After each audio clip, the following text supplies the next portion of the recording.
My child, listen to me, and listen well. I am stepping into your moment to say one urgent thing. Stop worrying. Now. Your anxiety has been loud, but my voice is louder. The war in your mind ends here. This isn't just encouragement, it's activation. So don't scroll, don't skip, don't look away. Not now. Not when I've arranged this exact second to speak life into your chaos. Watch to the very end, because every line holds an instruction, a healing, a breakthrough with your name written on it. You prayed for clarity. You cried for confirmation. This is both. What happens next depends on whether you listen now. So lean in, and don't miss a word. My beloved, pause. Just pause. Set down whatever has tangled your thoughts, whatever has clenched your chest with fear, whatever has disguised itself as responsibility but is really unrest in disguise. I know how your mind races, how you feel the need to stay ahead, to keep everything held together by the thread of your own effort.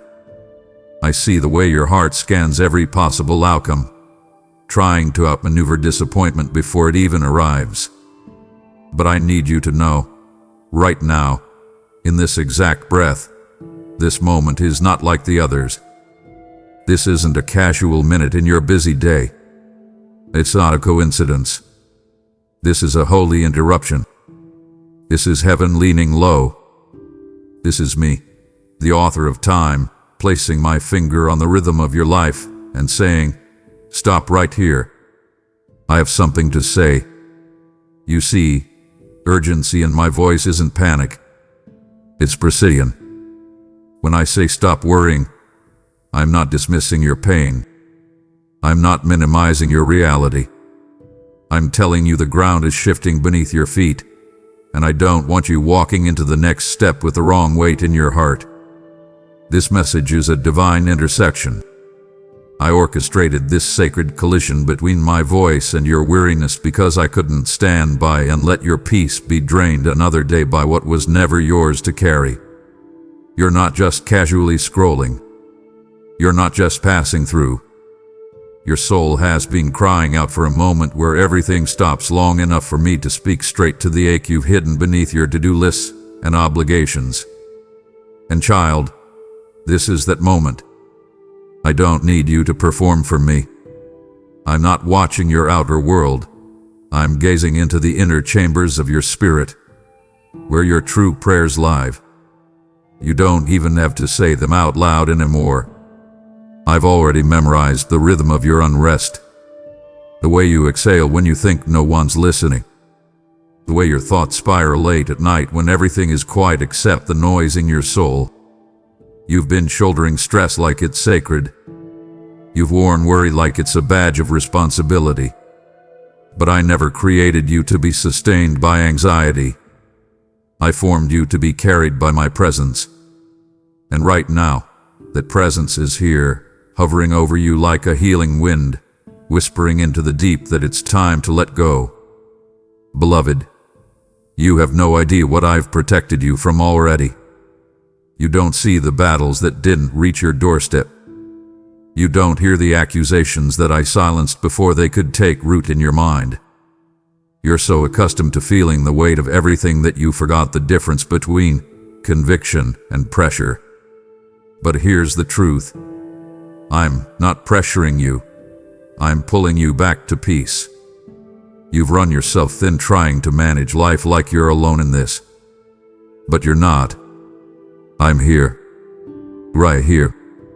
Not observing from afar, but sitting in the same room as your heartache, speaking softly so you'll know it's me. Let every other sound fade right now. Let the spinning slow. Because this right here, is the pause that precedes peace. And you must understand, this divine pause is not a delay. It is a recalibration. I'm not stopping your life. I'm restarting your soul. I'm untangling the knots that worry has tied around your identity. Because when you live in anxiety, you start to see yourself through the lens of fear, not through the gaze of the one who formed you. And I won't let you keep believing that lie. I won't let you walk one more step carrying a weight that contradicts my promise. It's urgency. It's me fighting for your awareness. It's me demanding your attention, not because I'm angry, but because I love you too deeply to stay quiet while you suffer in silence. I need you to know that I see you. I hear the inner dialogue you wouldn't dare say aloud. I watch how you flinch when hope tries to approach, because you've been disappointed before. But hear me, child. This moment is different. This encounter is deliberate. This is the whisper that shifts the atmosphere. And it's not random. You didn't stumble upon this message. You were drawn here by design. The ache that woke you up, the heaviness you couldn't shake, that was me, preparing your heart to receive. And now, I am speaking directly to the part of you that still believes, even after everything. I am speaking to the version of you that kept hoping even while your hands trembled. You are not forgotten. You are not weak. You are not failing because you're tired. You're being awakened. You're being drawn into the kind of trust that isn't loud or flashy, but deep, real, and unshakable. The world wants you frantic. I want you free. The world says worry is wisdom. I say rest is revelation. And right now, I'm handing you a new rhythm. So take a deep breath, my child. Let the urgency of my love silence the urgency of your fear. Let me be louder than your panic. Let me be the reason you stop. Right here. Right now. I am not suggesting you rest. I am summoning you into it. You've been carrying a weight I already handled. You've been guarding a future I've already secured. This moment isn't about avoidance, it's about alignment. And in this stillness, you'll remember again who your Father is. Not just a name in a prayer, but the God who interrupts anxiety with divine affection. The God who stops time just to reach you. My child, do not think for a moment that I missed it. I've watched every hour you spent lying awake, staring at a ceiling that never answered back. I've heard every sigh that slipped from your chest like an unspoken prayer, a sound that echoed louder in the spirit than any sermon. You've trained yourself to wear peace like armor, yet behind that brave smile, your spirit has been unraveling thread by thread. And while the world praises your strength, I've been watching your soul strain beneath the surface. This is not weakness. This is not failure. This is evidence that you were never meant to carry this weight alone. You've been walking through your days rehearsing peace with your mouth, while panic whispers behind your eyes. You speak faith, but you carry fear like a secret.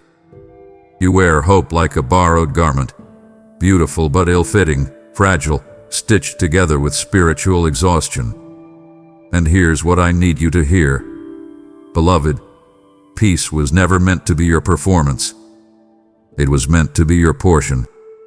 You have been carrying it like a burden, guarding it like something fragile that could break with the next bad news, but I gave it to you as a foundation. Peace is not a balancing act. It's a birthplace, a throne I intended you to sit on, not a tightrope to walk in fear of falling. I have seen you juggle joy and dread in the same breath, smiling so no one would ask questions, laughing so your tears wouldn't betray you, making yourself small in rooms where your spirit wanted to scream.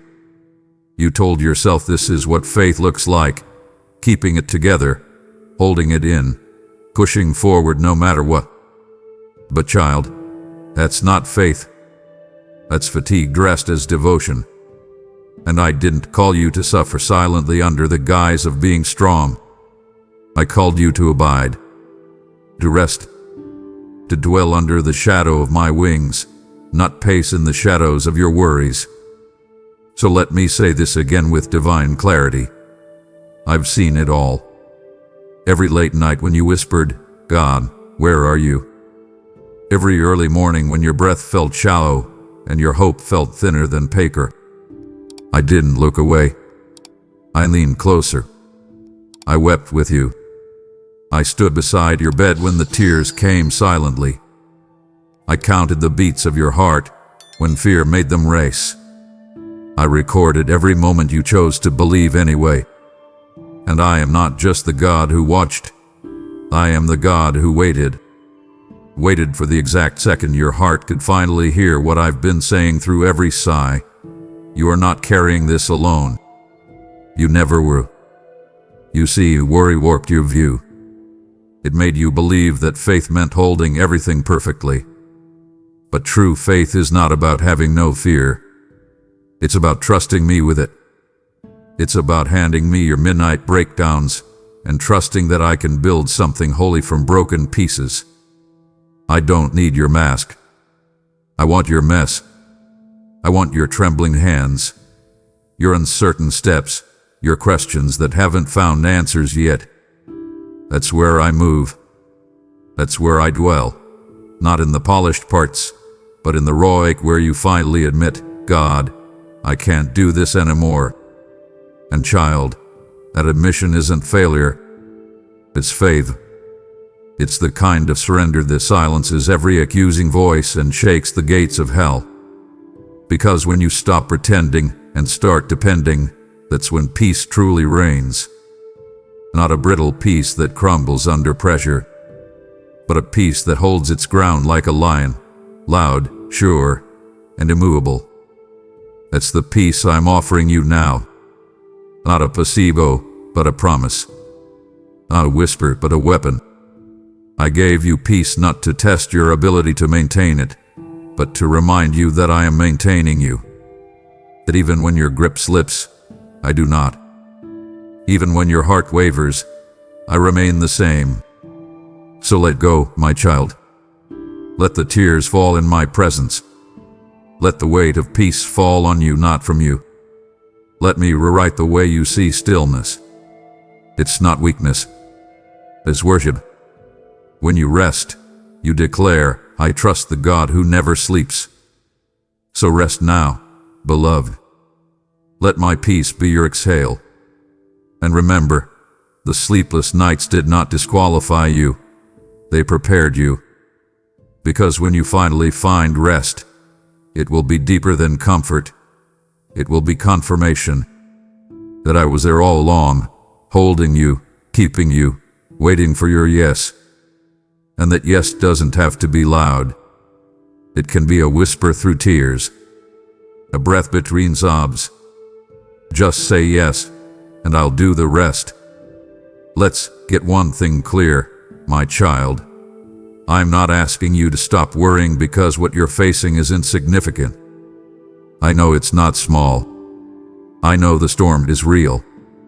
The deadlines are real. The pain, the betrayal, the loss, it all hurts. You've been through fire and flood. You stood in the middle of emotional earthquakes that shook the ground you built your hope on. I'm not asking you to ignore it. I'm telling you, I am greater than it. The chaos is loud. Yes, but my voice still commands creation. And right now, I am commanding your soul back into peace. This is not about minimizing your pain. It's about magnifying my presence. Let me remind you who I am. I am the one who told the ocean, this far and no further. I am the God who fed thousands with a boy's lunch. I shut the mouths of lions and walked with my children in fire without their clothes even smelling like smoke. I've healed blind eyes, raised dead bodies, reversed verdicts, and routed timelines. I split seas and stitch broken hearts at the same time. I move mountains with a whisper and calm storms with a word. So tell me, what part of your situation is too big for me to handle? Worry tries to convince you that you're alone in the war. But you are surrounded. I have positioned angels around you. I have been ahead of you. You do not have to figure it all out. You don't have to control the outcome. You don't have to fix what's beyond your reach. You just have to release it. Lay it down. The weight of worry has been crushing you because you were never meant to carry it. It's not yours to hold. It's mine. You've exhausted yourself in battles I've already won. And today, I'm reclaiming your attention, not to shame you, but to set you free. I want to teach you what it means to walk in supernatural surrender. Not passive surrender, not I give up resignation, but holy surrender. The kind that says, God, this is bigger than me, but not bigger than you. I release it because I trust you. That kind of faith moves heaven. That kind of surrender splits the skies. That kind of trust unlocks miracles that logic can't comprehend. Worry is the voice of control. But peace is the sound of trust. And child, I'm inviting you back to that sound. You've cried over this long enough. You've carried it long enough. You've stayed awake replaying the what ifs like a broken record. But I'm writing a new song over you. A melody of might. A symphony of stillness. I am not pacing. I am not stressed. I am seated, enthroned above the storm. And my invitation is simple. Come sit with me. Let me show you the view from victory. Let me remind you that the story isn't finished, and the ending is already secure. So no, the situation is not small, but neither am I.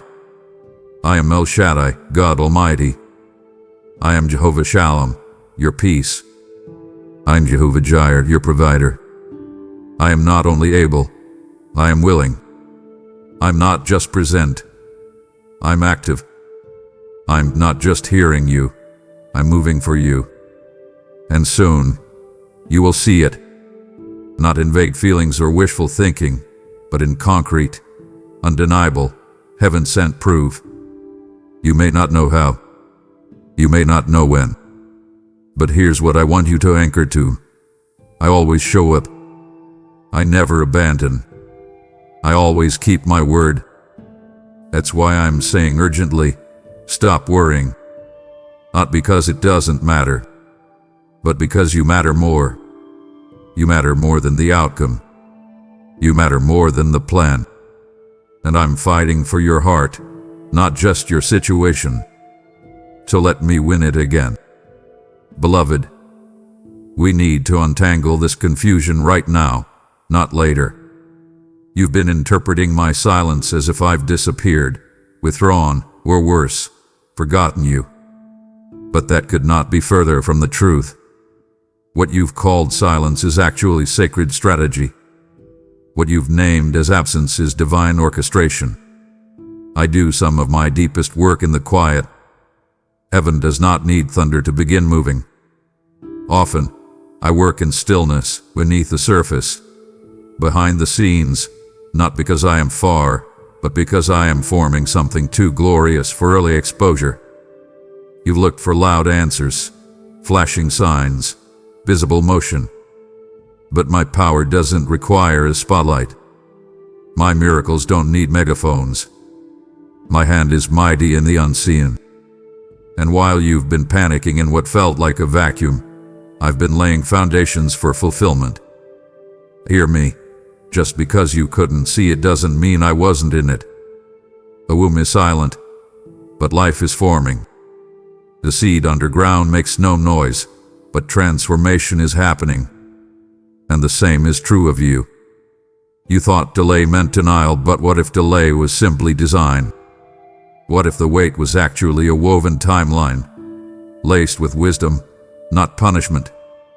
I've been moving, actively, intentionally, eternally.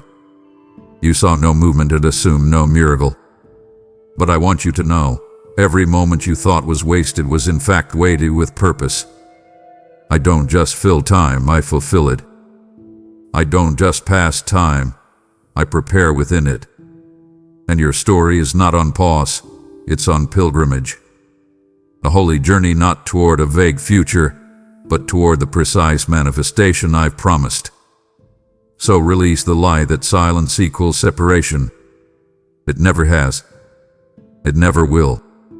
Even when you heard nothing, I was there, breathing answers into atmospheres, routing arrows, and redirecting outcomes before you even knew you needed them. I've seen how the silence shook you. I know how your heart whispered, "Has he changed his mind about me?" I heard the fragile prayers when you couldn't even form full sentences, only sighs and salty tears. But child, I have never, not once, turned my back on you. I have never grown weary of your questions. I have never been distant, only deliberate. I silenced certain seasons not to starve you of comfort, but to sharpen your hearing. Because when the noise fades, my whisper becomes unmistakable. And it is my whisper, not the wind, that shifts destinies.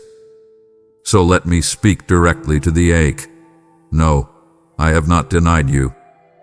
The answer is not lost. It's being finalized. It's not delayed because you failed. It's delayed because I'm building something that can't collapse under pressure.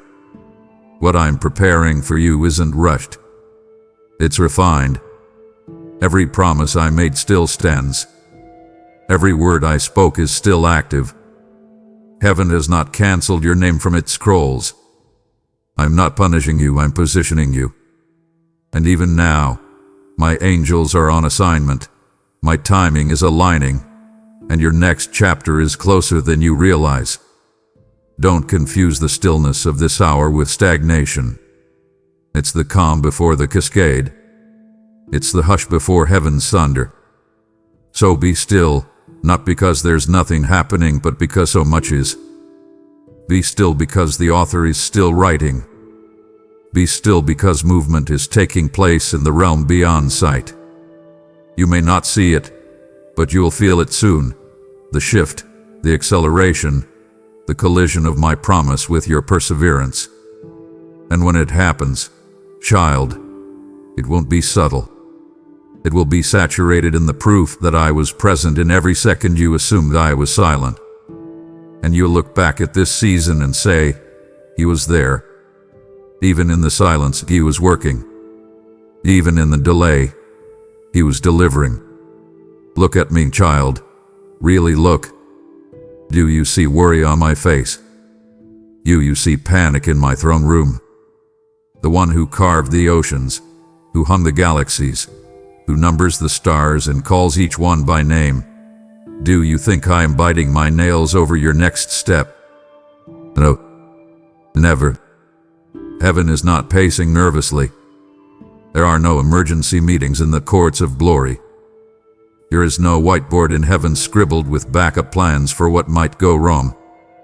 Your life is not an experiment. It's an eternal masterpiece in motion. You've been caught in chaos. Yes, I know. You've been tossed in waves of uncertainty, wrapped in webs of worry, tangled in the tension of decisions you don't have clarity for.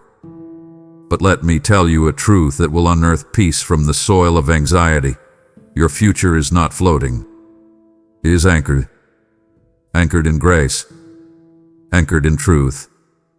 Anchored in the timeless, flawless, fearless design of the one who sees every outcome before it begins. Before you ever breathed a single word of concern, I already drafted the conclusion of the very crisis that keeps you up at night. And I don't just anchor your future in some vague concept of goodness. I anchor it in my nature, in the character that cannot lie, cannot fail, and cannot abandon. My design is not just intelligent, it's intimate. I tailored every moment of your journey with the needle of precision. I stitched purpose into every season, even the ones you labeled wasted, even the ones you called wrong turns, even the ones that left you breathless, bruised, and broken. I can redeem every moment, not just in theory, but in tangible, glorious, holy reality. So rest now. Rest in the rhythm of my rule. Rest in the certainty of my sovereignty. I am not shaken by the headlines. I am not surprised by the betrayals. I am not thrown off by the timing. What confuses you does not confuse me. What delays you does not delay me. What seems chaotic to you is a canvas to me, and I am painting something with such holy detail that the final unveiling will silence every mocking voice and soothe every anxious nerve. You will look back and see that what looked like disorder was actually divine order in disguise. This is why I need you to stop aligning with fear's forecast. Stop rehearsing disaster when I've declared destiny. Stop letting worry write the narrative of what's next. Your future is not up for grabs. It's not floating, it's fastened. Fastened to a rock that cannot be moved. Fastened to a shepherd who knows every path. Fastened to a father who never forgets his children. So breathe deep, my beloved. Release the grip of fear. Unclench the fists of control. You don't have to plan everything, you just have to trust me with anything. And that trust will unlock doors you never saw coming. Remember, heaven is not pacing. Heaven is declaring. Angels are not nervous. They're dispatched. I am not worried. I'm working. And soon, very soon, you will see just how anchored your future has always been. Child, you've been living in loops, not time loops, but thought loops, spinning cycles of what if you lay down to rest, and instead of peace, your mind becomes a projection screen for 1,000 imagined disasters. You try to worship, but your thoughts wander to a future painted in panic. You try to pray, but your amen is followed by but what if? Let me stop you right there. Not to rebuke you, but to rescue you. You don't need to run through the what ifs when I've already written the what is. Let me take you higher for a moment, higher than anxiety can reach, higher than fear could function. From where I sit, the script of your life is not unfinished, unclear or unstable. It is sealed. It is sacred. It is saturated in my sovereignty. While you've been tangled in questions about tomorrow, I've been seated in the certainty of completion. What confuses you does not surprise me. What intimidates you does not interrupt me. I don't consult your fears when forming your future. I don't factor in panic when I release purpose. And I certainly don't write in pencil. My plans are inked in eternity, and no what if can erase what I already called finished. What if it all falls apart? But what if I've already secured your foundation in stone? What if the door never opens? But what if I've already opened one no man can shut? What if they don't choose you? But what if I've already written your name into rooms your resume hasn't even reached? Child, your what ifs are just shadows. They hold no weight in the realm of my will. You've been living in the anxiety of imaginary battles while I'm calling you into the assurance of actual victories. Let's get personal. I know why you run to the what ifs. I know they give you the illusion of preparation. Like if you can imagine every possible wrong turn, you can somehow protect yourself from pain. But child, pain is not your guide. Fear is not your strategist. I am. And I don't deal in guesses. I deal in guarantees. My word doesn't say perhaps. It says promises. My spirit doesn't whisper maybe. It thunders it is finny. You've been living like I'm still deciding how this ends, but I'm not. I already decided. And it ends with glory. So release it. Not partially. Not on Sundays. Fully. Let go of the questions that hold your peace hostage. Let go of the mental rehearsals that leave your soul weary before the day even begins. Come sit with me and I will show you what I've already written. You'll discover that what's waiting ahead is not the doom you've imagined, but the destiny I've already declared. The next chapter is not a risk. It's a revelation. And it won't be written by your fears. It will be revealed by your faith. Beloved, listen closely. Worry is not just a distraction. It is a drain. It's not simply emotional noise. It is spiritual sabotage. And right now, in this very hour, I need your strength for something sacred. You think you're just tired from life, but that heaviness you feel is not just physical. It's the depletion of divine energy wasted on anxiety. I did not give you that strength so you could spend it second-guessing my promises. I gave you that strength to stand under open heaven, to push through birthing pains, to carry the glory I am placing in your hands. You see, your breakthrough isn't far off. It is not in a distant decade or an uncertain someday. It's approaching. And as it comes closer, the enemy has launched one last weapon to delay your momentum: worry. Worry has become the thief in the temple, stealing the stamina I gave you for the supernatural. You've been spending it on cycles, looping thoughts, lingering doubts, mental fatigue disguised as responsibility. But I'm here to cut off the drain. I'm stepping in like a divine dam, halting the leak of your inner power so I can redirect it toward purpose. You're going to need that strength. This next move, this release, it's weighty. It's holy. It's a shift that requires focus, flexibility, and faith. Not the kind of faith that just survives, but the kind that steps. I'm not just preparing a blessing, I'm preparing you to bear it. But worry has been weakening your grip. It's been clouding your clarity. And if I didn't stop you now, you'd walk into the promise too tired to possess it. That's why I'm speaking with urgency. Not to shame you for worrying, but to rescue your strength for what's ahead. Think of how much you've lost to fear.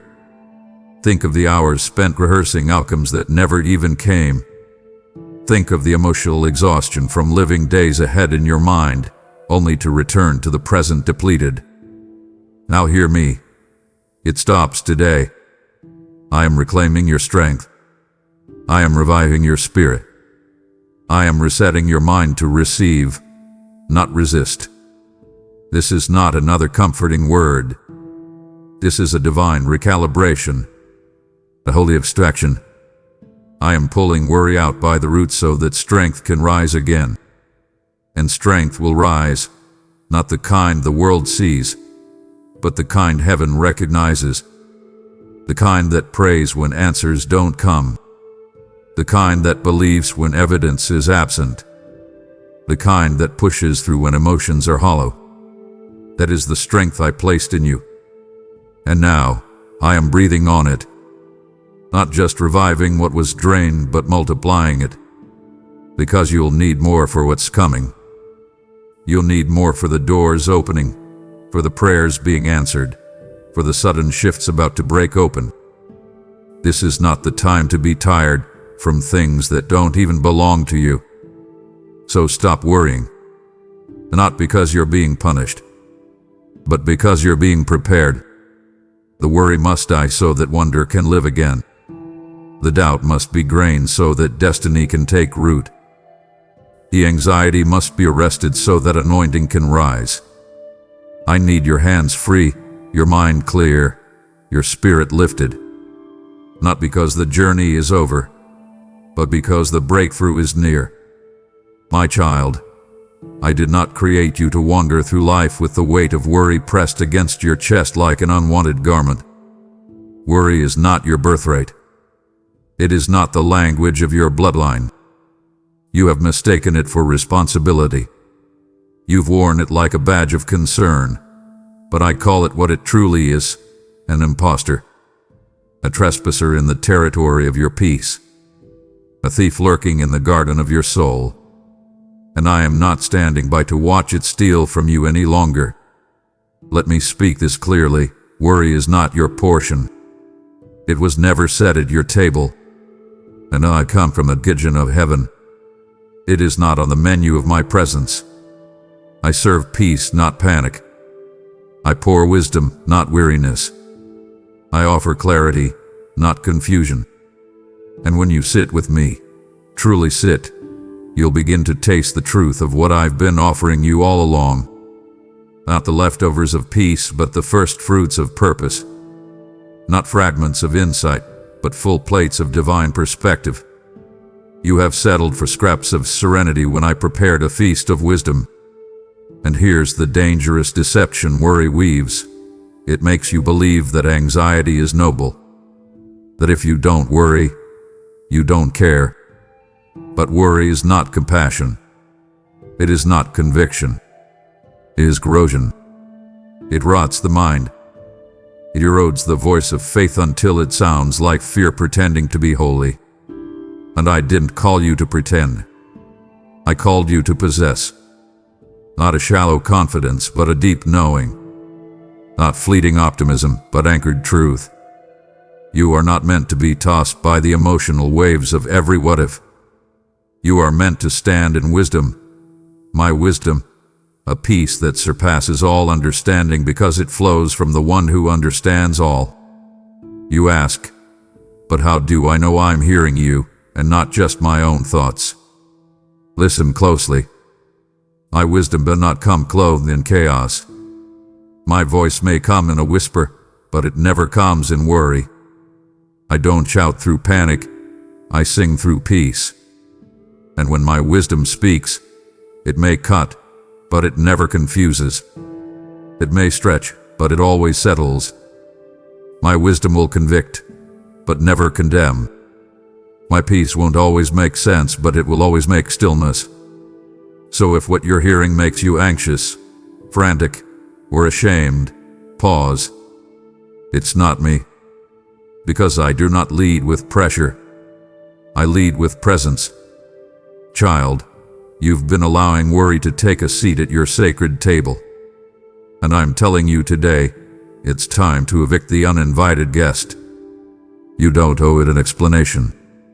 You don't need to consult it. Just remove it. And once worry leaves, wisdom will rise. Once fear falls silent, clarity will speak. Once you say, "This does not belong to me," my peace will come flooding in like a river. Sudden, overwhelming, healing.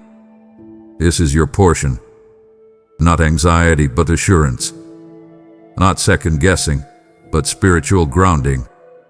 Not confusion, but kingdom clarity. And I'm handing it to you now, not because you've earned it, but because you belong to me. Because you were made to walk in the garden of divine awareness, not in the wilderness of worry. I want you to wake up tomorrow with a new declaration in your mouth. Worry is not mine. Wisdom is. Peace is. Clarity is. And I will walk in what has always been mine by inheritance. Yes, I feel the urgency rising in your chest. I feel the pulse of your thoughts racing, trying to decode the divine rhythm that beats underneath your circumstances. But listen to me. This urgency is not panic. It is not dread. It is not fear disguised as foresight. It is me. This urgency is not an emotional alarm. It is a prophetic signal, a divine summons, a holy pull back to center, back to alignment, back to where your soul was designed to dwell, in me. You've been hearing the internal whisper, something is shifting. And you're right. But it's not danger drawing near. It's destiny taking form. I'm the one stirring your spirit, tugging gently at the tether of your soul because I see you drifting. Not far, not forgotten, but off-center, out of alignment. Not in rebellion, but in rhythm with a world that is not your compass. And now, with holy authority wrapped in gentleness, I'm calling you back. Back to the place where your ears recognize my whisper. Back to the ground where my voice is not questioned but trusted.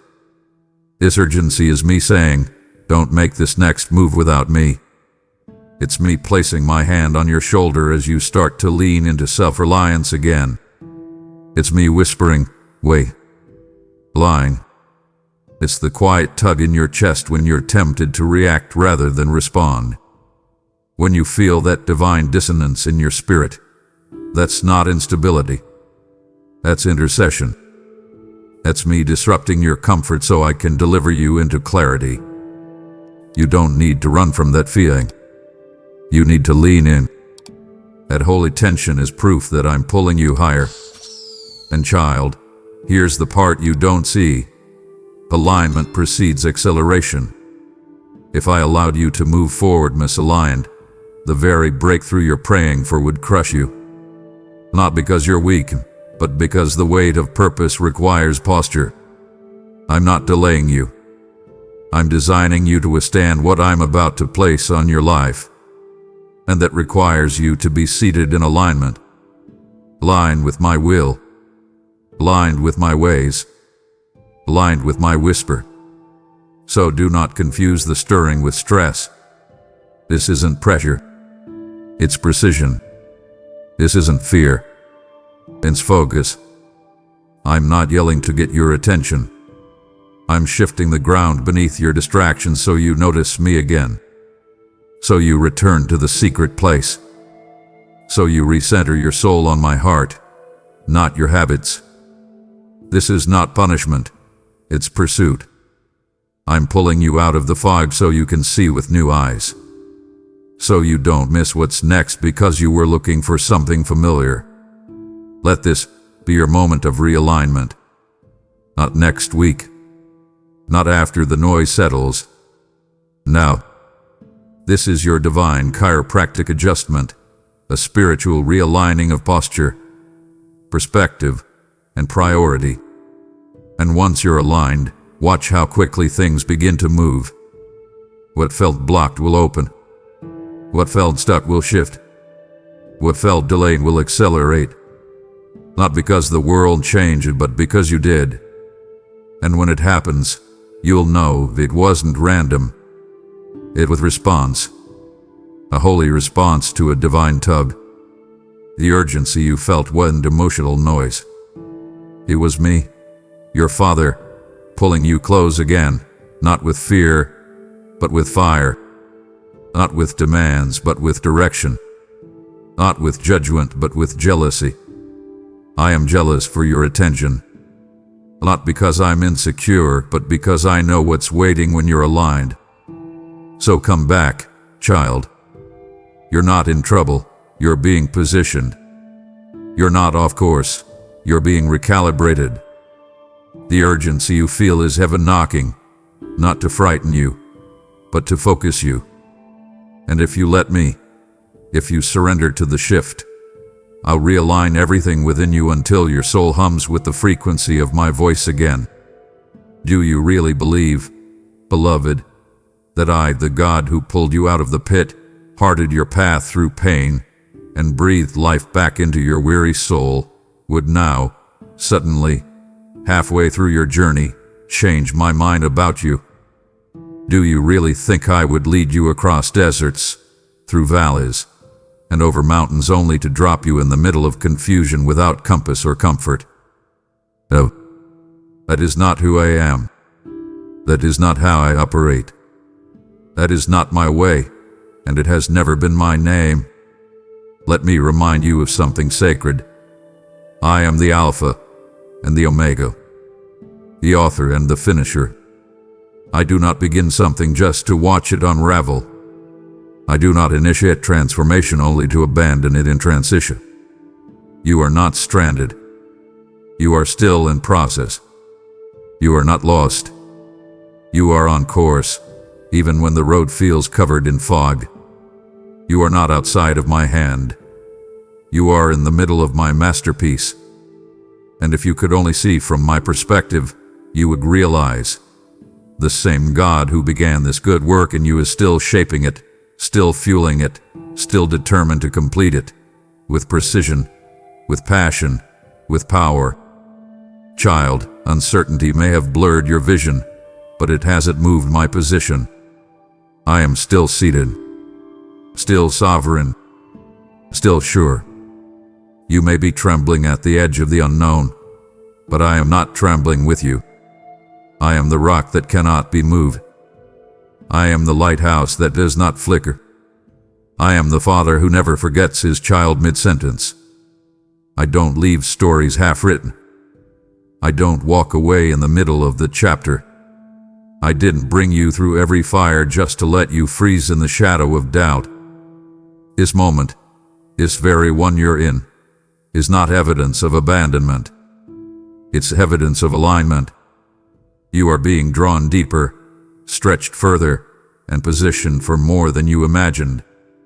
And it feels like uncertainty because you've never been this way before. But just because it's unfamiliar doesn't mean it's unsafe.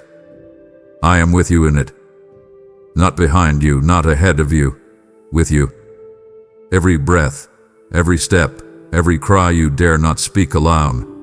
I am there. Hold it guiding, whispering, gilded, raining. And hear this with the full force of heaven's love.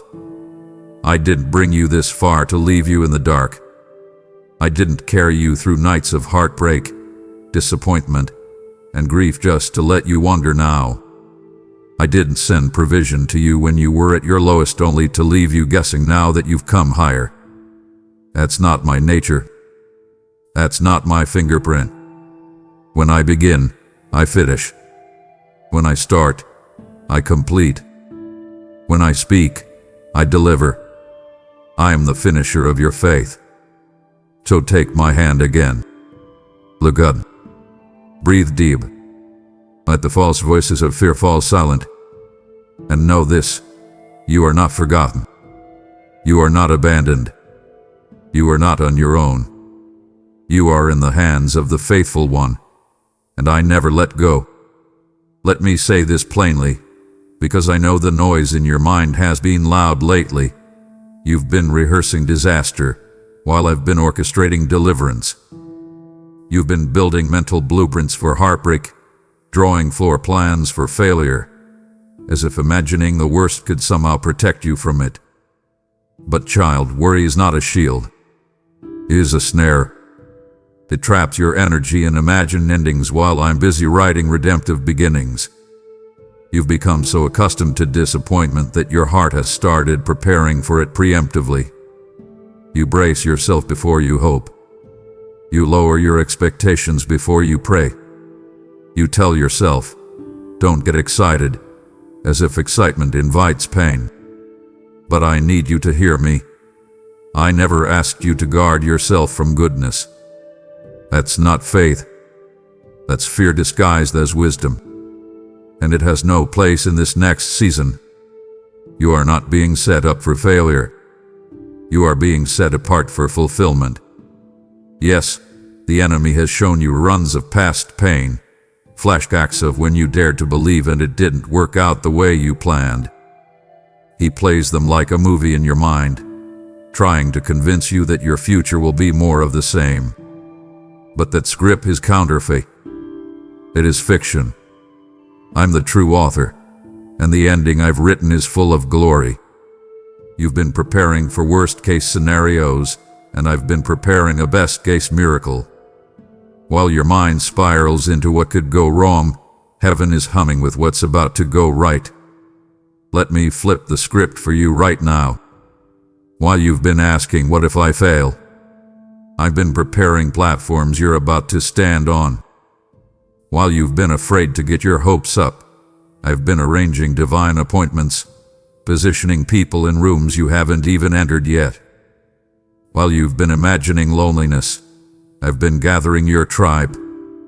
While you've been bracing for silence, I've been preparing suddenly. Yes, suddenly, the kind that flips midnight into morning, morning into dancing, waiting into walking. Suddenly, the kind that only makes sense in hindsight, when you look back and say, only God could have done this. Child, you have no idea how close you are. And this is why the war in your mind has intensified, because the enemy is terrified of what's about to emerge from your life. He sees the light cracking through the soil. He senses the shift.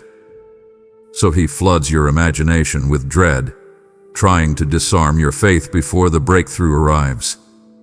But I'm here now, confronting the line, breaking the loop, lifting your chin, and saying, hope again. Dream again. A step again. Not because it's safe, but because I'm trustworthy. I need you to start rehearsing the right report. Not the one fear gave you. The one I spoke over you before you were born. The one that says, you are chosen, not cursed. Appointed, not abandoned. Called, not cast out. I need you to stop rehearsing worst-case trauma and start envisioning best-case testimonies. Because that's what's coming. Not what you've seen before. Something new. Something tailored. Something tender. Something so divinely detailed it will bring tears to your eyes and tremble to your lips. So yes, you've been rehearsing the worst, but I'm rewriting your lines. I'm changing the melody. I'm resetting the scene. This is your holy cue. Start preparing for the best. I've already begun preparing for you. Because it's not far. It's not fantasy. It's forming, right now, behind the curtain. And very soon, it will be revealed in full. I see the way your heart clings to timelines and strategies, how your mind relentlessly searches for signs, patterns, outcomes. You say, if I could just understand what's coming, if I could just know what's next, then I'd be okay. But child, that's not how peace works. That's not how I work. I didn't call you to find safety in certainty. I called you to find safety in me. You want peace from prediction, but I offer peace from proximity. You don't need to know the plan. You need to know the planner. What you think is a cry for clarity is really a hunger for control. And I say that not to shame you, but to show you how subtly fear disguises itself. You've asked me for detailed maps, flashing signs, guarantees. But those would only tether you to logic, not to love. I never meant for you to walk by sight. I called you to walk by faith, and not faith in vague outcomes, but faith in my character. When you truly know me, not just as Savior, but as Shepherd, not just as Provider, but as Father, peace becomes your default posture, not your desperate plea. I want to peel your fingers away from the illusion that knowing what's next will soothe your soul. Because if you knew the whole plan but didn't trust my heart, you'd still worry. You'd still panic. You'd still question. Because peace has never been a matter of information. It's always been a matter of intimacy. Peace is not a product of knowledge. It is the fruit of nearness. And right now, I'm not offering you a 5-year forecast. I'm offering you my hand. I'm not giving you a map. I'm giving you me. You've been waiting for details to descend like manna, but child, I am the manna. I am the daily bread. I am the answer you've been waiting for. So come closer. Sit with me until your spirit calms. Stay until your breathing slows. Abide until your racing mind surrenders. And as you draw near, watch what happens, not to your situation, but to your soul. Because when my presence becomes your compass, peace becomes inevitable. You'll stop needing signs and start trusting the sound. The still small voice will become louder than the roar of uncertainty. The warmth of my nearness will anchor you deeper than any explanation ever could. So no, I won't give you every detail, because I want you to lean into me, not the map. I want your security rooted in who I am, not in what I've said I'll do. Because if you know me, really know me, then even the unknown becomes holy ground. Even the silence becomes sacred space. And peace will no longer be something you chase. It will be someone you dwell with. Peace is not a place you arrive, it's a person you abide in. And that person is me. You've just heard me say, I'm standing in the gap for you, even when you think I'm silent. But child, I want to do more than reach just you. I want to reach the thousands still trapped in the war of worry. There are souls waiting on the other side of your obedience. When you sow into this word, through super thanks, membership, or the PayPal link below, you're not just giving money. You're sowing oil. Oil that breaks yokes, opens eyes, and sends light into places where fear still reigns. He who refreshes others will himself be refreshed, and I'm ready to flood you with multiplied peace, provision, and power.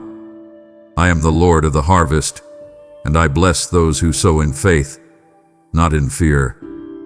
Move now and help carry my voice into the next broken heart I've been waiting to heal. Oh beloved, how I wish you could see yourself the way I see you right now.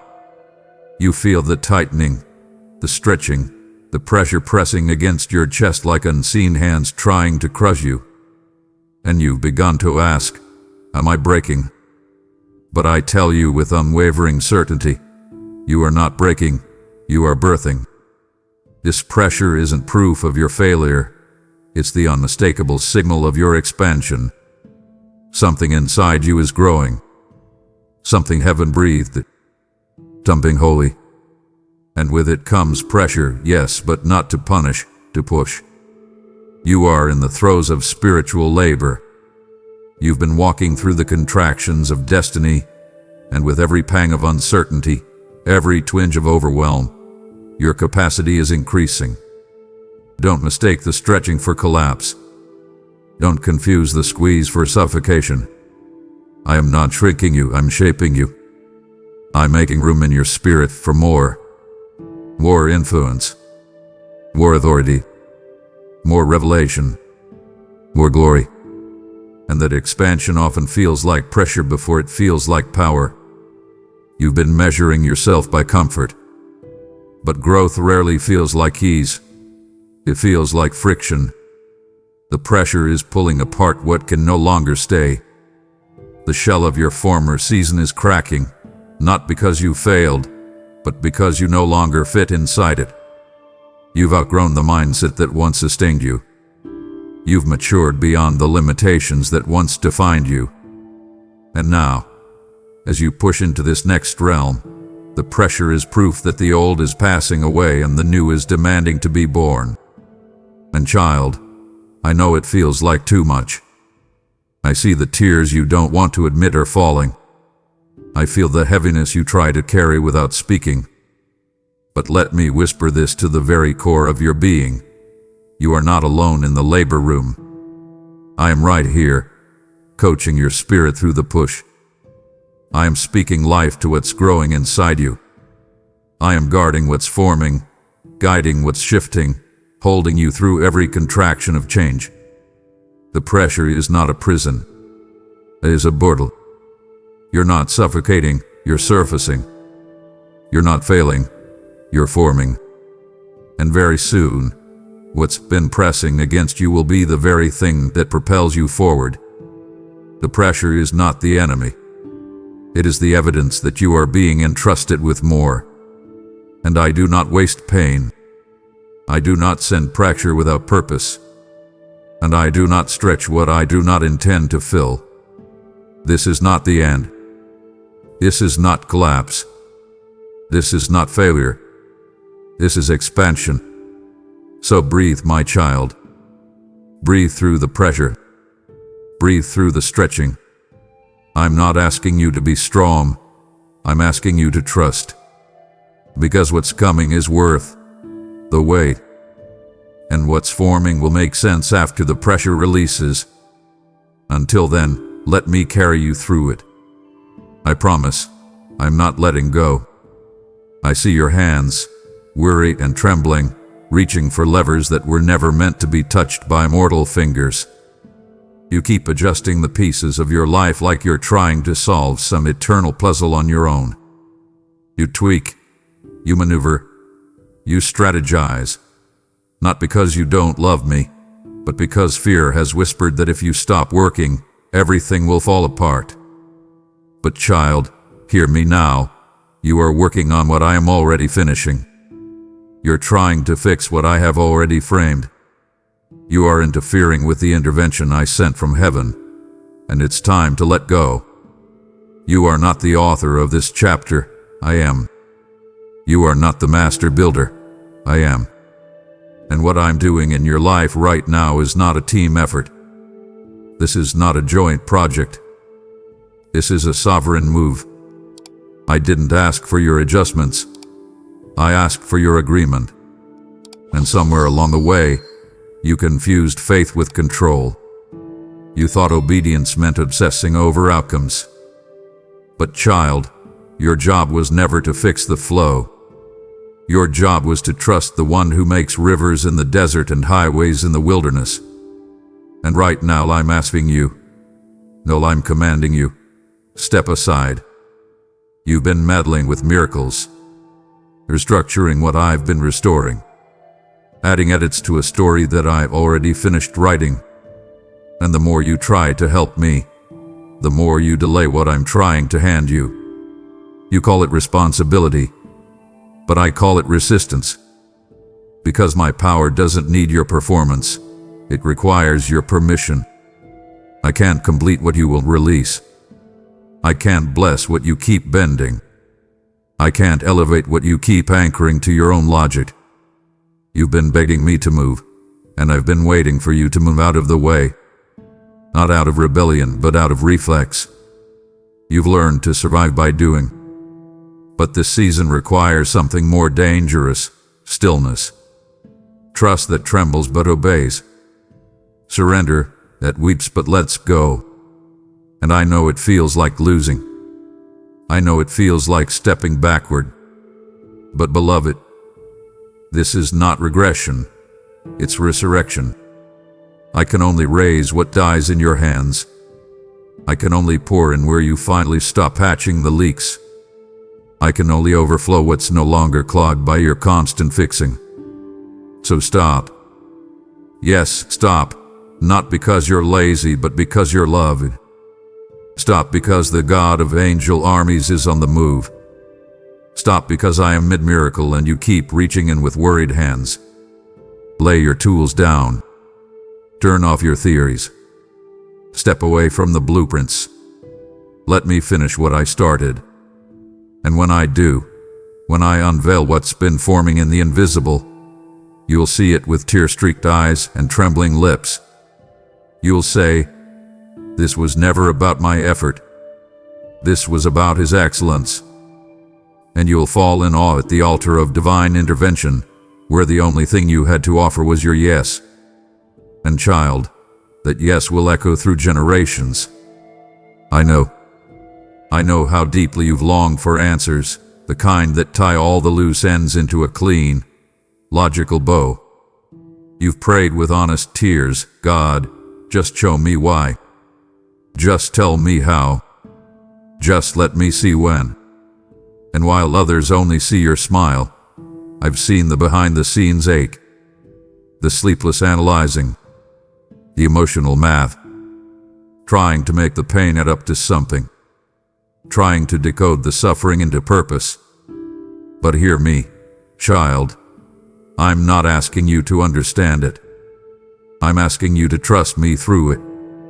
Because there are some chapters that will never make sense from the middle. Some seasons are so sacred, so divinely orchestrated, that they cannot be explained in real time. And if I gave you the why too soon, it would interrupt what I'm building in your spirit. You're not in a problem. You're in a process. And while you're chasing understanding, I'm cultivating unshakable trust. I'm growing something deeper than comprehension. I'm growing communion. The kind of trust that leans in when logic walks out. The kind of faith that kneels when sight fails. The kind of love that stays even when the questions multiply. Child, you've made understanding your anchor, and that's why you've been tossed by the waves. Understanding isn't an anchor. It's a shadow. It shifts with every storm. But I am the unchanging rock, the Alpha, the Omega, the foundation that holds even when nothing else makes sense. And right now, I'm asking you to plant your feet in who I am, not in what you can explain. I'm not a puzzle to be solved. I'm a presence to be trusted. I'm not withholding information. I'm deepening your revelation. Because trust doesn't come from answers. It comes from encounters. From those nights where all you had were tears, but you still lifted your hands. From those days when your heart screamed why and heaven whispered stay. That is where trust is formed, not in clarity, but in closeness. Not in proof, but in presence. And I am with you in this. Right now. Still. Always. So here's my invitation. Trade your need to understand for the invitation to stand under the shelter of my wing. Let your why become whatever you will. Let your how become however you move. Let me lead you not around the fire, but through it. Not away from the storm, but within it. Because there, in the very eye of chaos, you will discover the peace that passes understanding, the kind you only receive when you stop trying to earn explanations and start embracing me. And one day, yes, one day soon, what didn't make sense will stand as a monument, and you will look back and say, even when I didn't understand, he was faithful. Even when I didn't see the plan, he never left. Even when I had no idea what was next, he carried me. And that kind of testimony is not built on logic, it's built on love. So trust me now, not because you understand, but because you are understood. I know the full picture. I hold every piece. And I will not waste this. Not one tear. Not one prayer. Not one silent night. I will use it all. And until the unveiling comes, trust me through it. I've seen the timeline you created in your mind, the deadlines you didn't speak aloud, the secret expectations you carried like heavy luggage through every season. By this age I should be there. By this time, I thought I'd be more. It's too late now. But child, look at me. You are not behind. You are not late. You are not off track. What you've called delay, I have always called design. And I need you to understand this. What feels like a detour to you is divine choreography to me. Yes, I allowed the pause. Yes, I permitted the waiting. But I did not permit it to punish you. I allowed it to position you. Every not yet was not a denial. It was a deeper preparation. You weren't being overlooked. You were being overhauled. I wasn't just getting circumstances ready for you. I was getting you ready for circumstances. You cried because it felt like rejection. But what if I told you it was redirection? What if I told you that my wait was the most loving word I could give you in that moment, because I saw what you couldn't? You thought time was working against you. But time bows to me. I don't follow clocks. I command them. And your timeline is not ticking away in panic. It is unfolding in the precise cadence of eternal timing. While you mourned delays, I was setting traps for your enemies, scheduling divine meetings, aligning miracles you wouldn't have been ready for if I answered too soon. Every no, every not now, every why not yet has been laying the foundation for a reveal so holy, you will weep when you finally see it. And you will say, Father, thank you for the delay. Thank you for every hour I didn't understand, because now I see the beauty in what you built behind the curtain. So stop comparing your journey to those around you. I didn't call you to run their race. I called you to walk with me. And when you walk with me, you are never behind. You're not on man's schedule. You're on heaven's. And heaven is never right, never random, never reactive. I am not making up your destiny as I go. I designed it before your mother knew your name. Before your first breath, I carve your story into my palm. I know exactly where you are, and you are right on time. So breathe. Take your hands off the clock. Let go of the lie that you've missed it. Because what's coming is not a consolation prize. It's a divine unveiling. And when it arrives, it will come suddenly. Acceleration will replace stagnation. Opportunity will overtake opposition. And the same areas where you whispered, "I'm too late," will become the stages where I proclaim, "This is right on time." Watch me turn delay into display and make your behind become the platform for something beyond. My child, I have seen you wrestling not just with what's happening around you, but with what's erupting within you. The waves of emotion that rise without warning, the sorrow that swells in silence, the sudden floods of fear, frustration, grief, weariness. And you've begun to ask, "Is this who I am now?" But hear me clearly. Your emotions are real, but they are not your identity. They are not your compass. They are not your God. I am. Yes, I created your emotions, every surge of joy, every ache of longing, every tear you've cried into your pillow. I am not asking you to ignore them. I'm asking you to surrender them. Because emotions were never meant to sit on the throne of your life. I was. You don't have to suppress them. You don't have to drown them in shame. But you also don't have to let them steer the ship. I'm calling you into maturity, not emotional denial, but emotional alignment. Alignment with truth. Alignment with my voice. Alignment with what doesn't shift when the storm rises. You see, your soul has been on the sea lately, tossed, turned, tested. One moment, peace. The next, panic. One day, hope.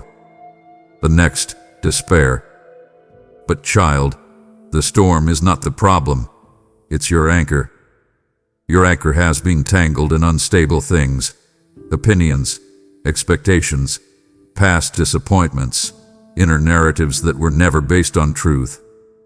And I've allowed this storm not to destroy you, but to reveal where you've been anchored. Because once you know where your hope has been hooked, you'll know what must be cut away. So here is my hand, steady, scarred, sovereign. Take it again. Let me become your anchor in this emotional ocean. Let me teach you that peace is not the absence of feeling, it's the presence of faith. That stillness isn't numbness, it's confidence that I have not changed, even when everything inside you does.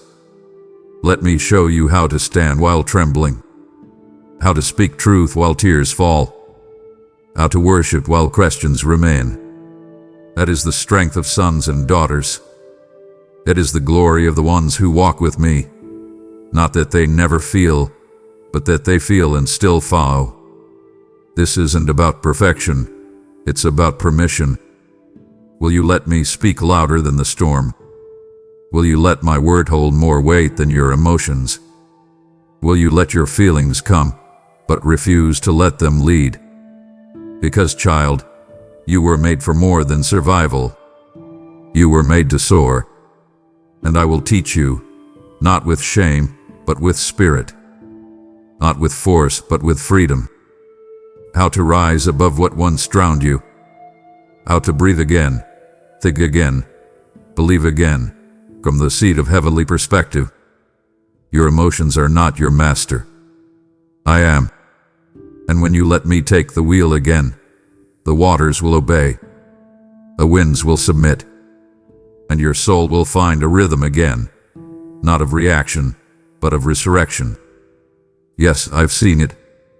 The battles you haven't spoken aloud, the silent sieges in the shadows of your thought life, the weariness that begins before the day does, the invisible warfare that steals your strength by noon. Child, I'm not blind to it. You've been trying to function while your mind is fractured, trying to pray while your thoughts are pacing, trying to sleep while anxiety plays a symphony of fear in the back of your head. You haven't been lazy. You've been under attack. But today, I'm drawing a line, not in sand, but in stone. I'm stepping into the battlefield of your mind, not as a guest, but as king. I'm not offering a temporary pause from panic. I'm issuing a permanent ceasefire from the enemy's intrusion. I am reclaiming the territory of your imagination. I'm restoring your ability to think like heaven. You were never meant to live at the mercy of mental torment. You were designed to live from the mind of Christ. You were not created to be chased by your thoughts. You were born to command them. The enemy has been running wild through your inner world, planting fear, igniting shame, recycling old failures, spinning what-ifs into emotional exhaustion. And I've watched you wrestle with these thoughts as if they were facts. But child, thoughts are not truth. I am the truth. And when I step into the inner corridors of your mind, darkness doesn't get to stay. When I speak, intrusive thoughts lose their grip. When I breathe, chaos flees. And right now, I am doing more than speaking to your situation. I'm speaking to your soul. So let me remind you what is true. You are not crazy. You are not broken. You are not losing your grip. You are in a war, but you are not alone in it. And I am not sending angels to your aid as an afterthought. I am commanding them by name. I am dispatching reinforcements. I am anointing you to recognize the lies, to cut them down with my word, and to rebuild your inner world with the bricks of my peace. This isn't just about healing, it's about habitation. I want to dwell in your thoughts, not visit. Dwell. I want your mind to become my sanctuary, a place where wisdom flows instead of worry, a place where revelation sings louder than regret, a place where dreams rise again because the mental atmosphere is no longer hostile. And child, that's not a fantasy, that's my promise. You don't have to live another day at war with yourself. So here's what I'm asking. Let me in again. Not just into your prayers, but into your patterns. Let me sanctify your scrolling, your silence, your self-talk. Let me turn your thoughts into sacred ground where my voice is the loudest and my peace is the strongest. And watch what happens, not just in your mind, but in your life. Because once I reclaim the battlefield within, the battles around you will begin to bow. One thought at a time. One breath at a time. Victory is closer than you think. Yes, I saw the moment they walked away. I saw the night you collapsed in silence, the pillow soaked in tears, the ache you never told anyone about because words couldn't carry it. And I want you to know, I didn't just see it. I sat with you in it. I counted every tear, not as evidence of your weakness, but as proof of your worship. And though the world may have moved on, I haven't. Because your pain is personal to me. You need to understand this. Not a single tear has fallen without being noticed, collected, remembered. Psalm 56:8 wasn't poetic exaggeration when I said I keep your tears in a bottle. It was prophecy. I don't discard your weeping. I harvest it. Because to me, your sorrow is not a nuisance. It is sacred. It's the oil I use to anoint you for what's coming next. The tears you thought were wasted in dark seasons are the very water I've used to water your next season of fruitfulness. I do not waste pain. I redeem it. That heartbreak you tried to bury, I'm resurrecting it as healing oil for others.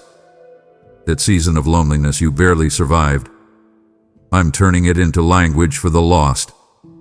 That betrayal that nearly crushed your trust, I'm forging it into discernment and divine strength. You didn't just cry, you sowed. And those tears are about to break open into a harvest you couldn't have imagined. Those who sow in tears will reap in joy. And child, your reaping season is drawing near. Let me say it again, so it sinks past your defenses. Not one tear hath been wasted. I kept them. I counted them. I will use them. I am the God who not only comforts, but commissions. You thought you were falling apart, but you were falling into purpose. Every ache became an altar. Every sigh became a seed. And now I am sending rain. I am sending restoration. I am sending the kind of joy that doesn't ignore the past, but heals it. To grieve no longer as one who has no hope. Mourn, but not as a victim. Your story is not one of endless sorrow. It is one of supernatural redemption. And I'm not just going to comfort you. I'm going to crown you. With beauty for ashes. With gladness for mourning. With praise instead of despair. Because you are not forgotten. You are favored. And this glorious restoration has only just begun. Yes, I've heard your cries in the quiet. I've felt the ache behind the question, God, why are you so silent right now? You've wondered if your prayers got lost in the noise of the world. You've asked if maybe I turned my face, pulled back my hand, withdrew my attention. But hear me clearly, my silence is not abandonment. It is alignment. You are not being ignored. You are being positioned. Because what you call silence, I call stillness. Strategic, sacred stillness. I am not punishing you with quiet. I am preparing you with it. I silence the noise not to hurt you, but to hone you. In this space where answers seem withheld, I am not absent. I'm attentive. I'm sculpting your spirit. I'm stretching your discernment. I'm deepening your dependence. And yes, it's uncomfortable. Yes, it feels lonely. But child, even when I'm not speaking loud, I'm still leading strong. You see, you've grown used to the sound of answers. But I want to train you for the sound of atmospheres. I'm developing your ears to hear beyond the obvious. To sense shifts in the spiritual realm. To perceive me not just in conversation, but in movement. In silence, I test your trust. In quiet, I mature your hearing. You're learning to listen, not just with your ears, but with your spirit. And that is how I raise warriors. Not those who move at every word, but those who know when to wait with weapons drawn. And let me say this with the full weight of heaven behind it. I've never stopped working on your behalf. While you've been sitting in what feels like stillness, I've been activating angels. I've been shifting timelines. I've been rearranging people and opportunities to prepare a place you didn't even know to pray for. This silence has not been stagnant. It has been strategic. You haven't heard me because I've been working around you, underneath you, ahead of you. The silence was your shield. It kept you from stepping prematurely. It preserved the miracle until the soil of your heart was ready to receive it. So lean into this moment, not with suspicion, but with surrender. Don't interpret the silence as rejection. Interpret it as refinement. The more valuable the vessel, the more delicate the process. And I'm doing something in you that will last beyond this season. I'm not just answering a prayer, I'm building a person. So breathe again. Quiet your assumptions. Calm your racing questions. And know this with divine certainty. What feels like silence is strategy. And when I speak again, and I will, the sound will shatter walls, open doors, and launch you into rooms you couldn't have earned. Into favor you didn't manufacture, into breakthroughs you didn't even see coming. I have watched you move forward even when every step felt like a crawl. I've seen the days where your feet felt heavy, your heart uncertain, and your pace almost too slow to be called progress. And yet you walked. You didn't retreat. You didn't collapse. You didn't curse the ground beneath you, even when it felt like nothing was shifting. Heaven has been watching, recording, smiling, because you've passed a test few recognize, the test of steady faithfulness in still seasons. And now, now that you've walked faithfully, it's time to run supernaturally. This is the shift you weren't expecting, but the one I've been preparing. The divine delay is lifting. The gears of heaven are turning. The weight you've been carrying is about to be converted into wind. You thought, I'm just surviving, but I've been building strength in your stride. You were training in terrain that felt thankless, but every step you took in obedience became a seed for supernatural acceleration. And now, I'm activating a speed that is not natural, not explainable, not replicable. It is divine. It is God-ordained momentum. You won't have to manufacture it. You won't need to chase it. It will find you. It will overtake you. You'll wake up and realize doors are opening without knocking. Conversations are shifting without your striving. Resources are flowing without your chasing. Why? Because when I accelerate you, favor becomes your footprint. Every place you step begins to multiply. You begin to accomplish in weeks what used to take years. You begin to recover what was lost and redeem what was wasted, because I compress time in favor of those who walk faithfully through delay. But hear me, acceleration is not chaos. This is not random energy. This is precision propulsion. I'm not rushing you. I'm releasing you. You're not being pushed, you're being launched. And everything you've endured, every lonely mile, every prayer sown in the dark, every yes when no one was watching, all of it was preparing you for this pace. You can trust it. You can rest in it. You can run without fear of burnout, because this speed is not born from striving. It's born from surrender. So let your shoulders relax. Let your posture shift. Let your faith catch fire again. The season of slow is over. The season of survival is ending. The hour of divine momentum has come. And child, you're about to run. Not away from pressure, but into promise. Not out of desperation, but out of destiny. You walk long enough. Now, run with me. Yes, I know what was taken from you. I know the days that felt stolen, the dreams that dissolved, the relationships that shattered like glass on a sacred floor. I remember the sound of your soul when it broke in half, the quiet collapse no one else noticed, the hope that leaked slowly over time like a wound that wouldn't clot. And you whispered in the dark, God, can you give it back? Can you restore what's been ripped from me? But child, hear me now. I am not just restoring. I am replacing. I am redeeming beyond recognition. What you lost hurt you, but it did not limit me. I do not rebuild as man rebuilds. Man tries to recover to what was. I resurrect into what's never been. I don't take you backward. I take you beyond. You're asking me for fragments, and I'm preparing fullness. You're asking me to rewind, and I'm about to reveal something entirely new. The years the locusts devoured, I am replacing them with vineyards you didn't plant and harvests you didn't labor for. The relationships that vanished like vapor, I am replacing with covenant-level alignments that will pour healing into places you didn't even know were fractured. This is not recovery. This is reversal. What was meant to destroy you is about to define you. The pit you were pushed into is about to become the platform you speak from.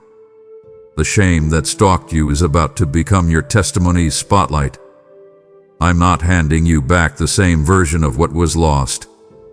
I'm handing you a future too fresh for your past to recognize. You'll step into rooms you didn't audition for. You'll carry wisdom you didn't study for. You'll walk in authority you didn't campaign for. And everyone who watched you lose will be the first to witness you rise. So yes, grieve the losses. Mourn what should have been. But don't build a shrine around what I've already buried. I'm not breathing life into the dead things you've been trying to resuscitate. I'm calling you to rise. I'm calling you to step forward. Because what's coming doesn't look like what's been taken. It's better, brighter, bolder.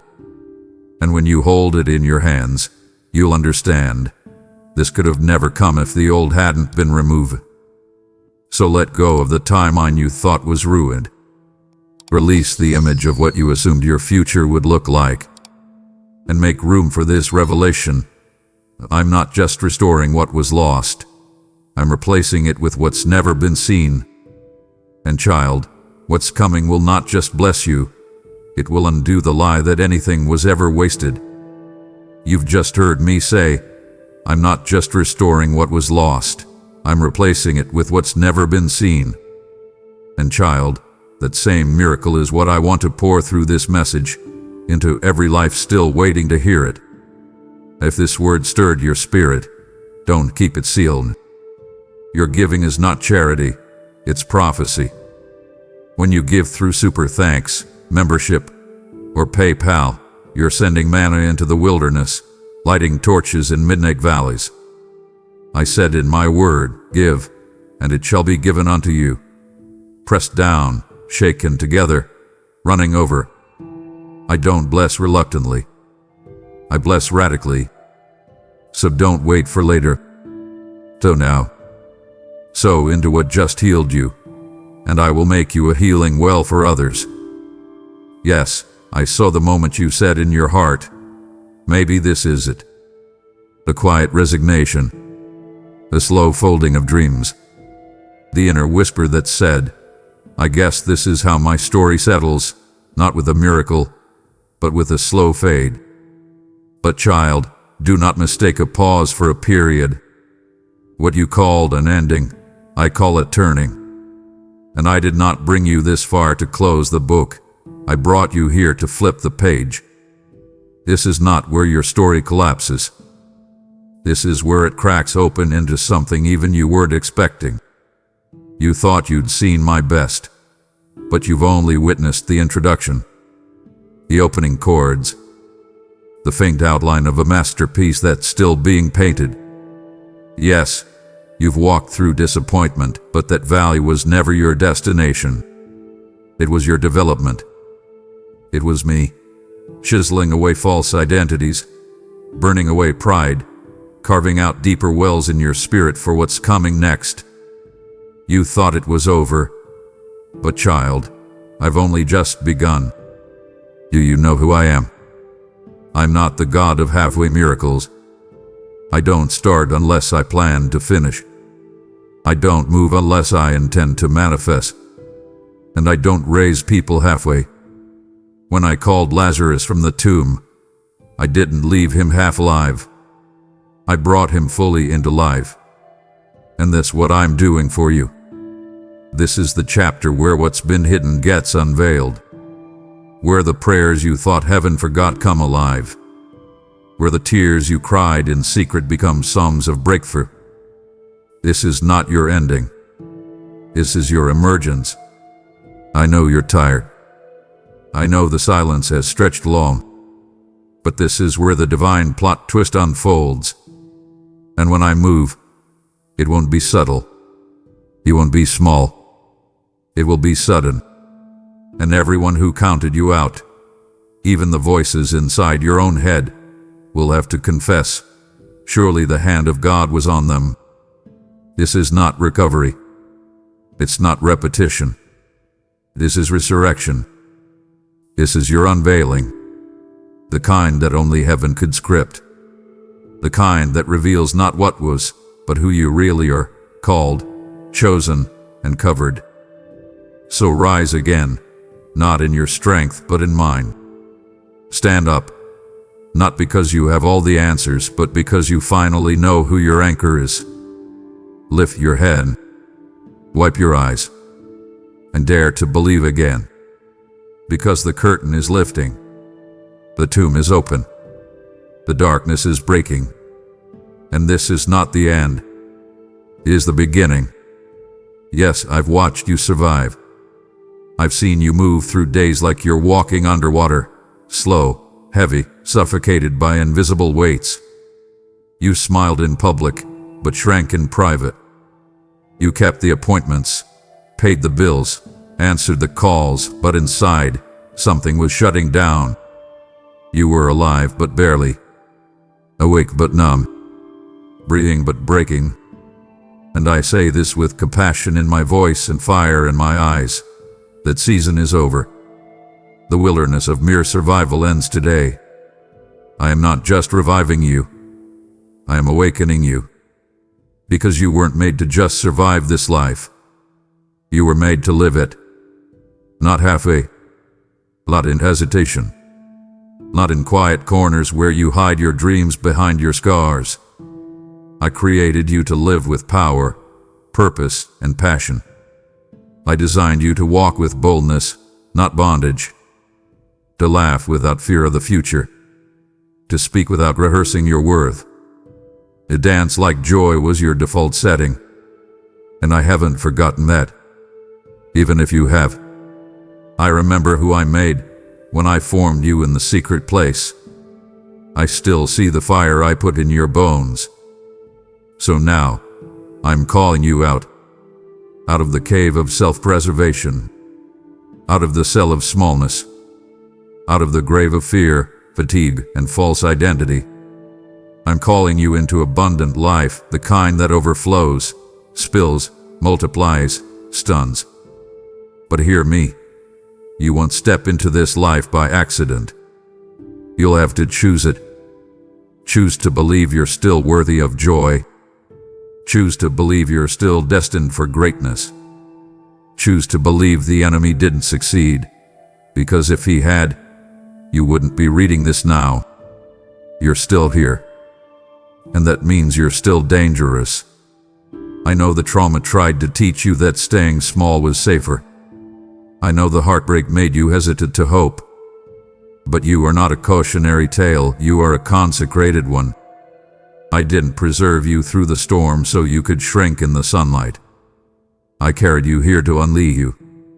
This is your permission slip, your divine declaration.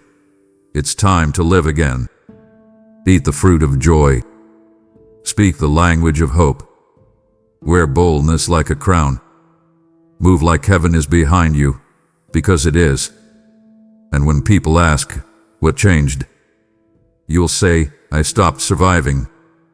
I started living, because God called me out of the grave I built with my own fear. And beloved, the world is waiting for that version of you. Not the polished one, not the perfect one, but the fully alive one. Because that one, you, is the living, breathing evidence that I make all things new. You've been asking, why has this season felt so violent? So constant, so ruthless. You've wondered if you were cursed, if somehow you missed a step, if you were being punished for something you didn't even know you did. But child, listen to me now, and listen well. You're not under attack because you're weak. You're under attack because you're weaponized. The enemy doesn't waste bullets on empty targets. He's been relentless, because your anointing is real. Your mantle is marked, and your future is ferocious. You have been born into spiritual warfare, not because you're doomed, but because you're dangerous. Your prayers shift atmospheres. Your obedience disrupts demonic systems. Your presence in dark places irritates hell. And that's why the enemy came so hard, not to ruin your past, but to rob your future. But hear me now, he failed. He tried to shut your mouth, but I'm about to make your voice louder. He tried to break your spirit, but I'm about to send fresh fire into your soul. He tried to end your story, and instead, I'm turning your story into a sword. You were never just going to live an average life. That was never the plan. That's why you couldn't blend in, why you couldn't settle, why compromise always felt like death to your spirit. Because you were made for more.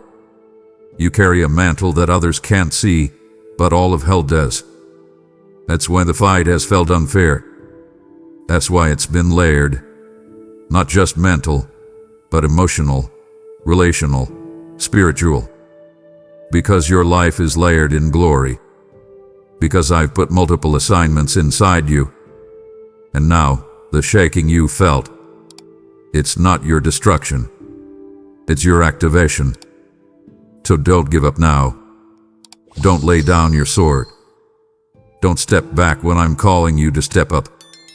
I'm reinforcing your walls. I'm pouring new oil on your wounds. I'm speaking strength back into your weary bones. And I am whispering in your ear, you're closer than you think. The darkness that tried to break you has only revealed how brightly your light was meant to burn. And I have not changed my mind about you. I have not withdrawn my call. I have not retracted your promise. If anything, I've increased your anointing, because what tried to kill you only qualified you. You're not just coming out of this, you're coming out carrying power. The enemy won't even recognize you when I'm done with you. He'll regret ever laying a finger on you. Because now your warfare has become your weapon. Your battle has become your birthplace. And the very thing that tried to bury you will become the evidence that resurrection still runs in your blood. Yes, I know what they've said. I know what you said to yourself. Maybe I'm just naive. Maybe I'm delusional. Maybe I should stop holding on. You've questioned whether your faith was misplaced, whether your hope was just hollow persistence masquerading as courage. But child, let me speak directly to that ache. You are not crazy. You are not stupid. You are not weak for still believing after all that's happened.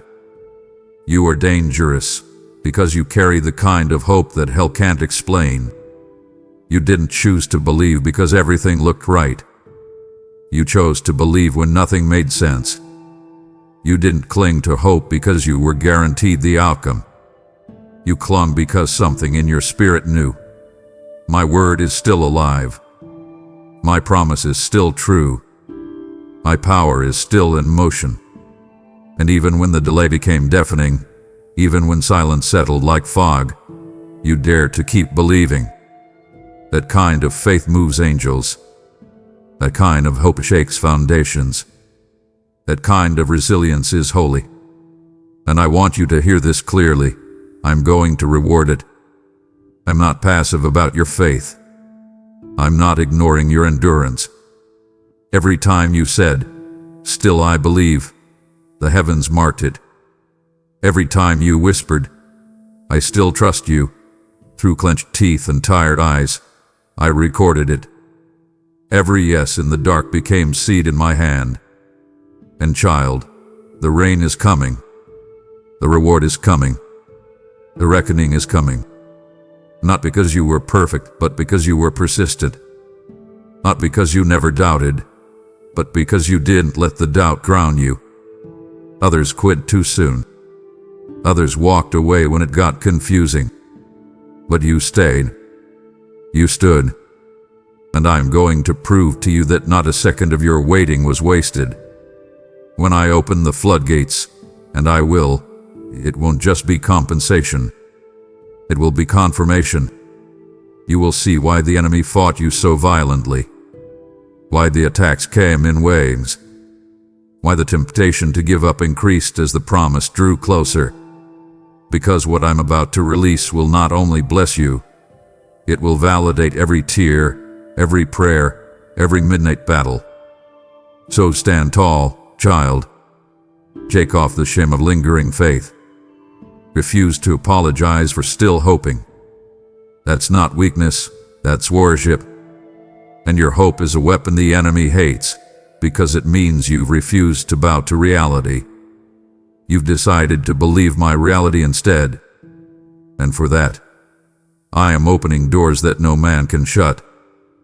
For that, I am placing favor where there was once only friction. For that, I am about to reward what others abandoned. Yes, I see what's been happening behind your thoughts, the silent movies of dread you've been watching on repeat. I see the mental rehearsals of failure, disappointment, abandonment, collapse. I see how your imagination has been hijacked by fear, stolen by past trauma, and repurposed into a screen for dread instead of a canvas for destiny. But I am here, and I am putting a stop to it. I want your imagination back, because I gave it to you as a gateway, not a grave. You weren't created to anticipate disaster. You were made to dream in divine colors, to envision promises, to partner with heaven in creativity, not catastrophe. But trauma taught you to expect the worst, and now fear has taken up residence in your foresight. You think you're just being realistic, but really, you're under siege. Because fear doesn't always shout, sometimes it scripts. And it has been scripting scenes of failure inside your mind, so that when hope knocks, you're too exhausted to open the door. But no more. I'm reclaiming your mind for glory. I'm restoring your imagination for greatness. I'm wiping away the false futures that fear kept feeding you, and I'm filling that sacred space with vision. Vision of healed relationships. Vision of kingdom impact. Vision of supernatural provision. Vision of a future that's not recycled pain, but fresh promise. Because vision isn't fantasy, it's prophetic preview. And I'm downloading it now. I'm pouring out blueprints that don't make sense in the natural, because they weren't born there. They were born in the throne room. Child, you've been surviving off memories, but now you will thrive through vision. You've been haunted by the what-ifs, but now you'll be fueled by the what could be.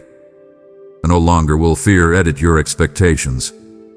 No longer will trauma direct your inner movie screen.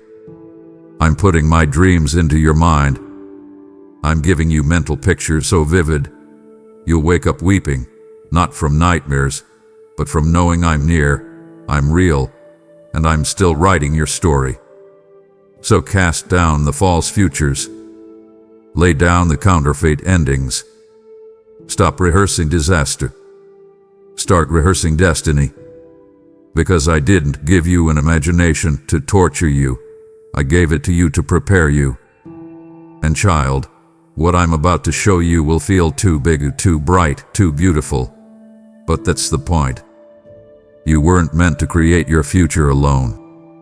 You were meant to co-dream with me. And I'm ready. I waited long enough.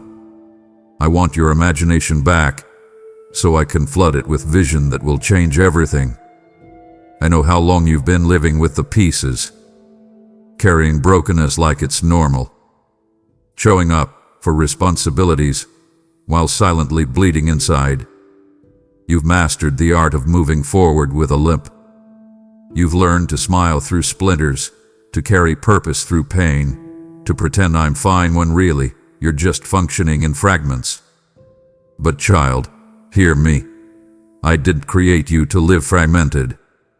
I created you to live fully, freely, and completely whole. The trauma cracked you. The betrayal shattered you. The disappointments chipped away at you piece by piece until you stopped expecting restoration and started calling survival a victory. But I never called you to just make it. I never anointed you to fake peace while fear hums beneath the surface. I've seen the fracture lines no one else sees. The ones under your praise, under your discipline, under your smile. And I'm not here to criticize you for breaking. I'm here to put you back together, not as you were, but as you were always meant to be. Because wholeness isn't perfection. It's integration. It's when the scattered parts of your identity finally come home. When the little you, the hurt you, the hopeful you, the tired you, the gifted you, all come into alignment. When your soul stops battling itself and starts breathing again. And child, that is what I'm doing now. I'm not patching you up with performance. I'm restoring you with my presence. I'm healing the lies that became lifestyles. I'm tearing down the inner altars where shame kept you bowing. And I'm declaring, No more fragmented faith. No more compartmentalized worship. No more partial living. Because when I make you whole, everything shifts. Your thinking becomes clear. Your heart becomes light. Your boundaries become holy. Your voice returns with power. You stop attracting what broke you and start drawing what builds you. You stop surviving on scraps and start living in overflow. And I promise you this, the enemy who tried to keep you in pieces will tremble when he sees you whole. Because wholeness is not just healing, it's warfare. And you're about to become a walking declaration of what my restoration really looks like. So don't settle for partial peace. Don't call dysfunction your destiny. Don't adapt to pain that I died to heal. Lift your eyes. Lift your hands. Lift your hope again. Because I'm not just fixing you. I'm finishing you. I'm making you whole, from the inside out. And when I'm done, you won't just walk differently. You'll live differently. Because wholeness is your inheritance.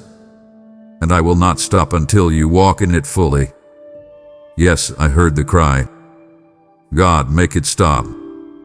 God, fix this. God, take it away. I've seen the desperation in your prayers, not selfish prayers, but survival ones. You've pleaded for me to shift the situation, to flip the circumstance, to clear the storm. But beloved, hear me now. I'm not ignoring your cries. I'm not indifferent to your discomfort. But sometimes the miracle isn't the storm being silenced. It's you learning to stand inside it with unshakable peace. Because, child, what if I told you that what's happening in you matters more than what's happening around you? What if I told you that I'm not just trying to change the scene, I'm trying to strengthen your spirit? I'm raising you, shaping you, stretching you, not to hurt you but to build you. You asked me to stop the fire. I'm using it to forge something eternal in you. You asked me to remove the pressure. I'm using it to reveal the power I placed inside you long before you felt weak. I'm not just fixing the problem. I'm forming the person. And listen, this doesn't mean I'm withholding help. I'm moving. I'm making a way. But I'm also making you into something you've never been before. Resilient in rest. Peaceful in pressure. Holy under heat. You're becoming someone who no longer bends with every wind, who no longer loses themselves in every shaking. You're becoming anchored, rooted, unmovable. And that kind of transformation doesn't come from escape, it comes from encounter. And this moment right now, it is your encounter. So shift your prayer. Don't yet ask me to change the situation, ask me to change you in it. Ask me to open your eyes to what I'm building. Ask me to help you see that this isn't punishment, it's preparation. This isn't delay, it's divine design. And when you emerge, and you will, you won't just be someone who survived the storm. You'll be someone who speaks to storms. Someone who walks through fire and comes out radiant. Someone whose roots are so deep, they bear fruit in any season. And child, the enemy has no counter for that kind of transformation. Because when I change you, everything around you has to bow. Your environment shifts because your identity has. Your atmosphere aligns because your authority rises. You are not stuck. You are being sculpted. And the version of you that walks out of this will be unrecognizable, not to me, but to the fear that once knew your name. Yes, a today, child. Not tomorrow. Not when the stars align. Not when you feel more spiritual, more qualified, more ready. I have drawn a line in the sand of your life, and I am declaring, this is your divine turning point. Not by coincidence, but by covenant. I've been guiding you through message after message, not just to stir you, but to shift you. This is the day when cycles break, when silence lifts, When doors swing open, when heaven invades history, your history. You've waited long enough. You walked long enough. You warred long enough. Now I'm releasing you into the after. After the breakdown. After the betrayal. After the backslide. After the burnout. After the bitterness. After the blame. After the bad decisions. After all of it, I still say, now begins the new. Because I don't need perfect timing in the natural. I just need a willing heart in the spirit. And I see it now. I see that glimmer of faith flickering back to life. I see your fists loosening from fear. I see the shadow of shame lifting off your shoulders. And I declare, it is time. Time for you to stop circling the same mountain. Time to break the loop of spiritual delay. Time to shatter the soundtracks of maybe later. Because when I say now, creation obeys. Angels are already on assignment. Favor is already in motion. The tables are already turning. Don't miss this moment. Don't diminish it. Don't doubt it. This is not a hype statement. This is a heavenly summons. Everything I've said to you, every message, every whisper, every wave of comfort and correction, have been leading to this hour.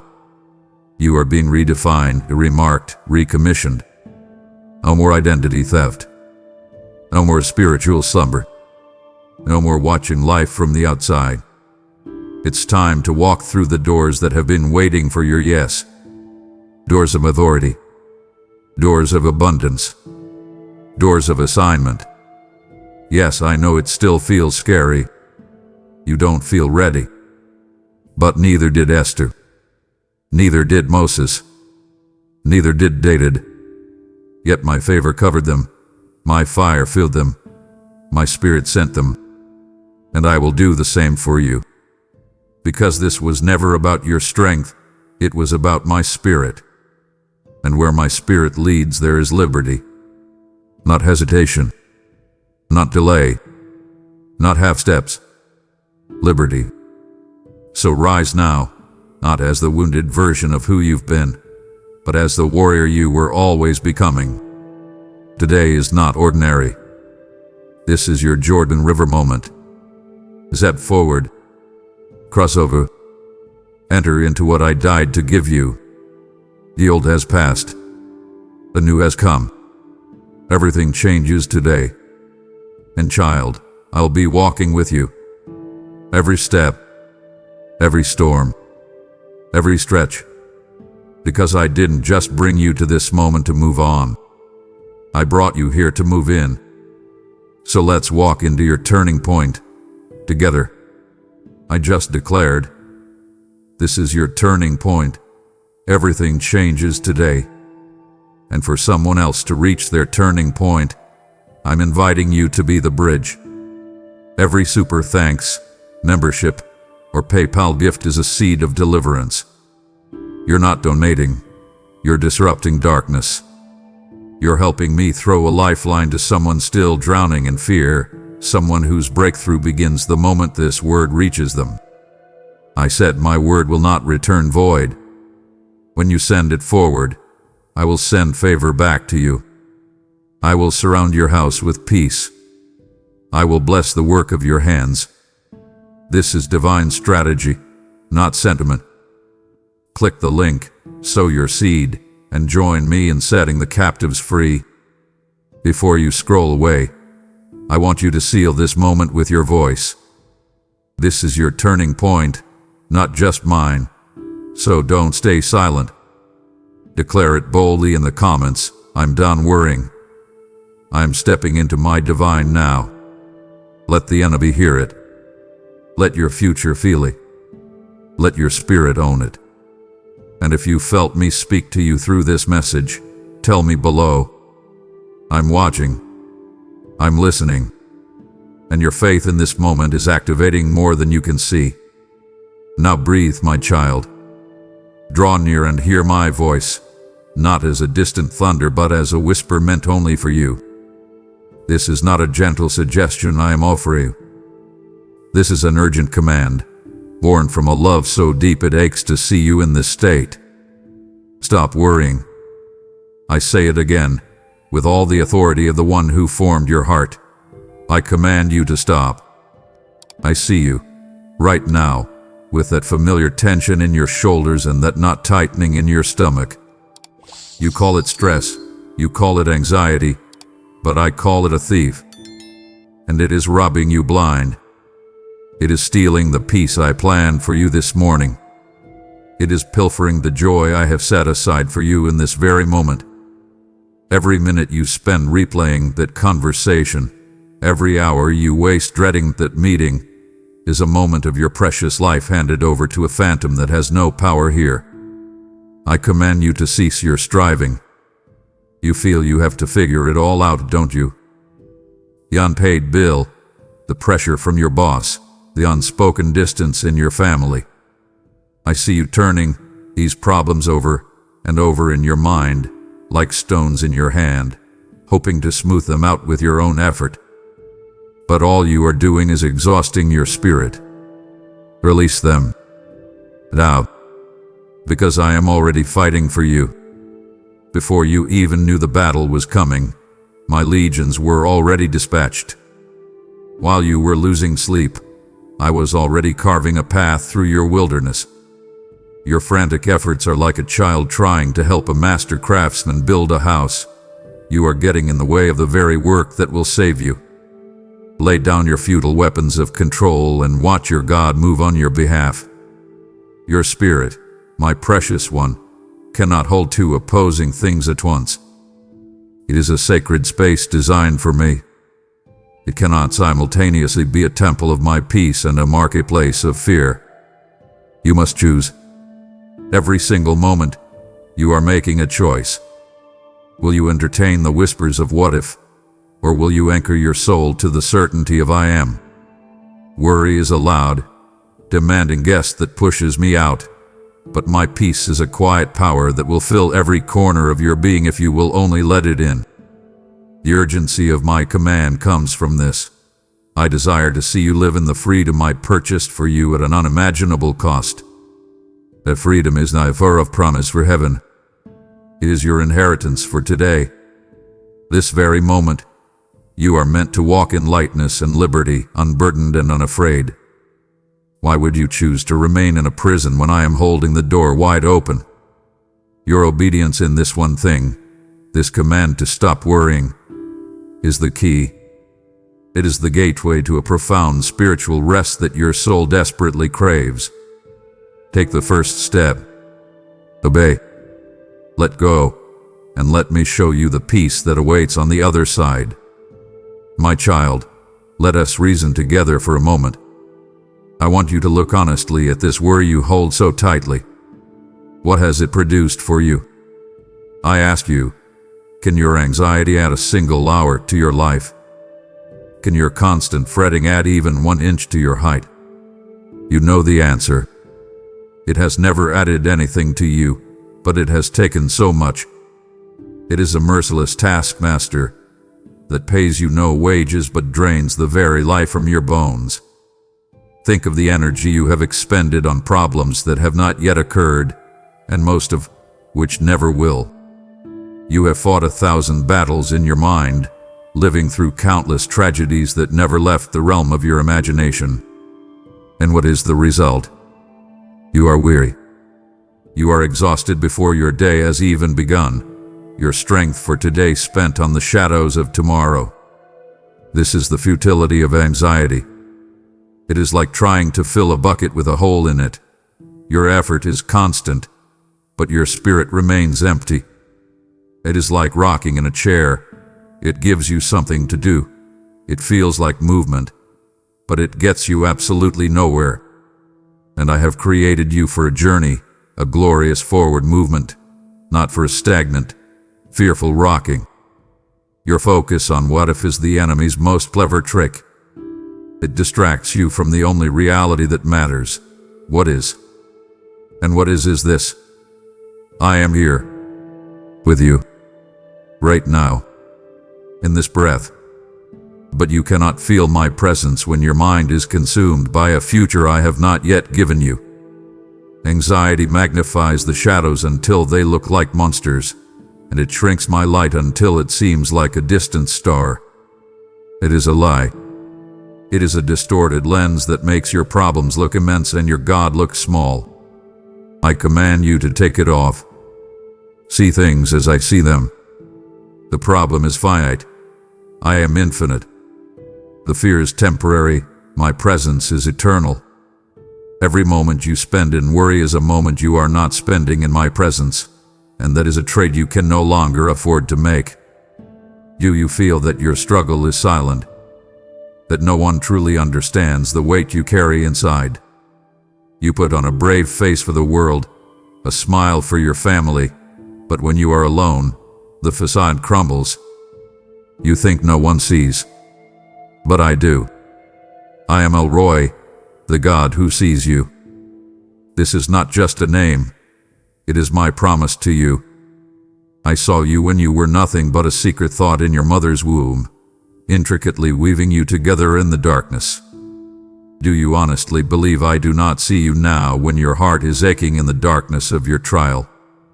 Every tear you have cried in secret, the ones that slide down your face in the car, the ones that wet your pillow in the dead of night, I have seen every single one. They are not lost. They are known to me intimately. I am aware of every detail of your situation. I know the words that were said that wounded you so deeply. I know the fear that you cannot even articulate, the deep, formless dread that settles on you for no apparent reason. You are never hidden from my sight. You have never been, for 1 second, outside the reach of my compassionate gaze. When you feel most invisible, most overlooked and forgotten by the world, that is when my gaze is most intensely upon you. And you must understand this. My vision is not limited like yours. You see the mountain in front of you. I see the path I have already carved through it. You see the storm raging.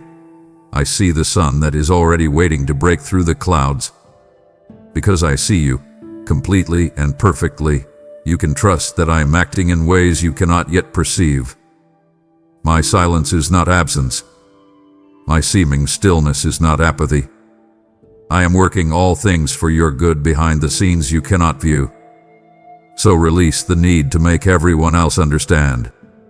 Release the desperate need to be seen by others. Be still and let the profound, earth-shattering truth settle into your soul. You are seen by me, and that is all that truly matters.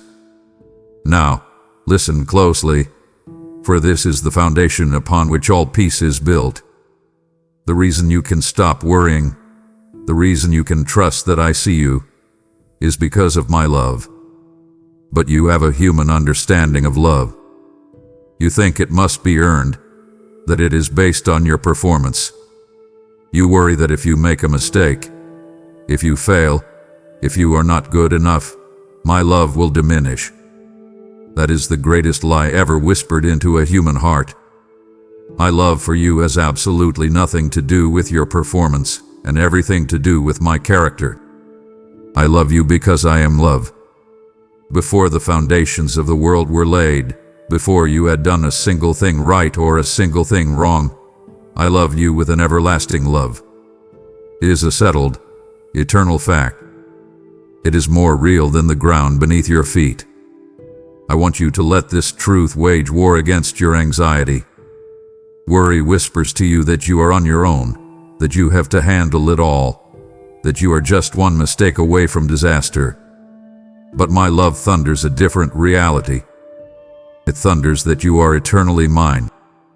It roars that nothing, not your failures from yesterday, not your fears about tomorrow, not sickness, not poverty, not the opinions of others, absolutely nothing in all creation, can ever separate you from the love I have for you in my Son, Jesus.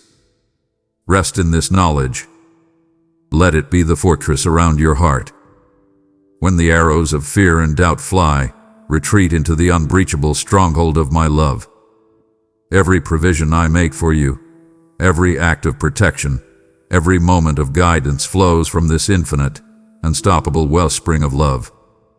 You are not a servant trying to please a difficult master. You are my child, unconditionally and perfectly cherished. So when you are tempted to worry about your worth, about your future, about your standing with me, I command you to stop. And remember that you are loved not with a fragile human love, but with a divine, everlasting, world-creating, sin-conquering love. And that, my child, changes everything. You are so consumed with the future, a future that rests as securely in the palm of my hand as a small stone. You are trying to carry a weight that you were never designed to bear. You stare into the fog of the coming weeks and months, and your heart grows faint. You see a dozen different potential disasters, 100 things that could go wrong. But you are looking at a mirage. The future is not a chaotic, terrifying void. It is a landscape that has already been designed by a loving architect. Every one of your days was ordained by me and written in my book before a single one of them came to be. Do you understand the peace that is available in that truth? The future does not hold any surprises for me. The path that seems so unknown and frightening to you is a path I have already charted. I know every twist, every turn, every steep climb, and every gentle valley. Do not fear the unknown, because you are intimately known by the one who created all things. The one who holds your future is the same one who holds you. Your role is not to predict, to plan for every contingency, or to control the outcome. Your role is simple: to walk the path I have set before you, one step at a time, holding my hand. Stop trying to run ahead of me. Stop trying to understand chapter 10 when you are still living in chapter 3. You do not need to see the entire staircase to take the next step. Your trust in my sovereignty over time, over seasons, over every single detail of what is to come, is your liberation. Surrender your desperate need for a map of the future, and instead, trust the guide who promises to never leave you. I have you.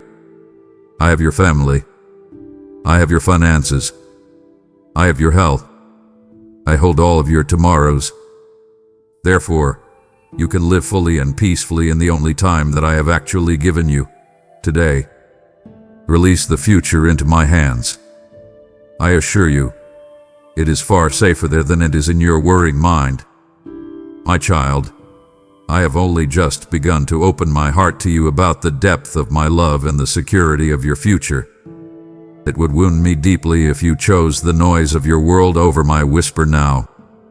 Please, do not turn away. There is so much more I must reveal for your complete freedom. Stay with me. If this still feels too complex, my child, let me make it even simpler. Think of it this way: I am your good shepherd. You are my beloved sheep. What is the one thing a sheep never does? It does not worry about where it will find pasture tomorrow. It does not stay up all night fretting about the possibility of wolves. It does not concern itself with the path ahead. Why? Because it trusts its shepherd completely. Its only job is to stay close to the shepherd, to listen for his voice, and to follow where he leads. This is the life I am calling you to. It is a life of simple, uncomplicated trust. I am the one who leads you beside the still, quiet waters when your soul is in turmoil. I am the one who restores your soul when you feel depleted and broken. The world is full of other voices, isn't it? The voice of fear shouts about scarcity. The voice of your past whispers your failures. The voice of the culture screams for your attention. Those are the voices of strangers, and they are designed to scatter and confuse you, to lead you into pits of anxiety. But my voice is different. My voice always leads to peace. It leads to green pastures of provision and rest. My rod and my staff, the very symbols of my authority and guidance, are not for your harm. They are for your comfort. They are to guide you away from the cliffs of danger and to protect you from any predator that would seek to harm you. You are so precious to me. I know you by name.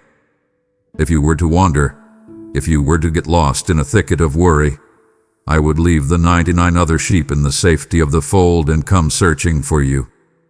That is my heart for you. Your only task in this moment is to quiet all the other noise. Silence the frantic bleating of your own fears. And listen. Just listen for my voice. He is the one that speaks of love, hope, and peace. Follow me. I will handle the rest. Pause now, my child. I command you to stop looking forward into the fog of your fears and to journey back with me for a moment. I do not want you to look back into regret, but into remembrance.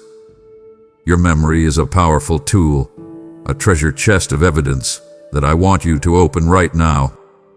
Look back on the path you have walked. Do you not see my footprints right beside yours, pressed into the dust of every trial you have endured? You suffer from a spiritual amnesia, a forgetfulness that the enemy exploits to convince you that this time you are truly alone. He wants you to believe that your current problem is the one exception to my power. I am here to shatter that lie with the solid truth of your own history with me. Let's recall it together. Remember that financial crisis years ago, when the numbers made no sense and the walls were closing in. You thought it would break you. Who made a way when there was no way?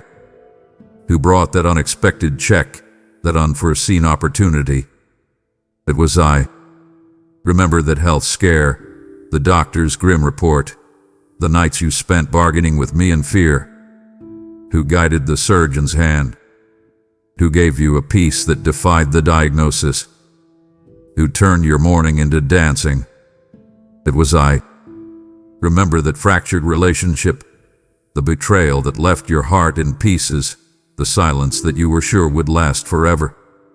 Who mended what was broken? Who brought forgiveness where there was only bitterness? It was I. Do not dismiss these moments as luck or coincidence. They were deliberate, loving interventions from your heavenly Father. The same God who parted the Red Sea for a nation of frightened people is the very same God who has parted seas of impossibility for you. Your current anxiety is just another Red Sea, and I have not forgotten how to part the waters. Your testimony is not just a collection of nice stories. It is a formidable weapon against the whispers of doubt.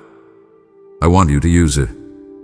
When fear begins to creep in, I command you to speak your history with me aloud. Preach your own testimony to your anxious heart. Say, "The God who provided for me then will provide for me now. The God who healed me then will heal me now. The God who rescued me from that pit will rescue me from this one." Each memory of my faithfulness is a stone in your sling to slay the giant of despair. So take heart, my beloved. Your past is proof. I have never failed you, and I will not start now. As you look back on all those times I have been faithful, you will notice a pattern. The breakthrough, the miracle, the peace. It never arrived while you were striving in your own strength. Victory came in the moment you finally let go. And that brings us to the very heart of this struggle, my child. This worry that consumes you, let us call it by its real name. It is the exhausting, crushing, and misplaced burden of control. You carry it like a heavy cloak, believing that if you just think hard enough, plan for every possibility, and anticipate every negative outcome, you can somehow steer your life and the lives of those you love around all danger. You believe, in the deepest part of your soul, that it is all up to you. And this belief is grinding you into dust. Look at your spirit. It is weary and breathless from trying to do a job it was never created for. I did not design your heart to bear the weight of the universe. I created you to walk in fellowship and trust with the one who does.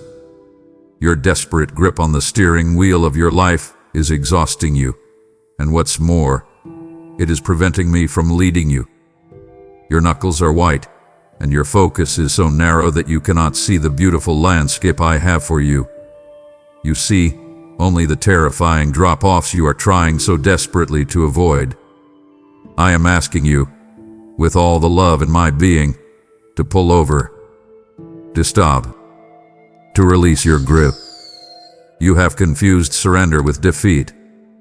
You think that letting go means giving up.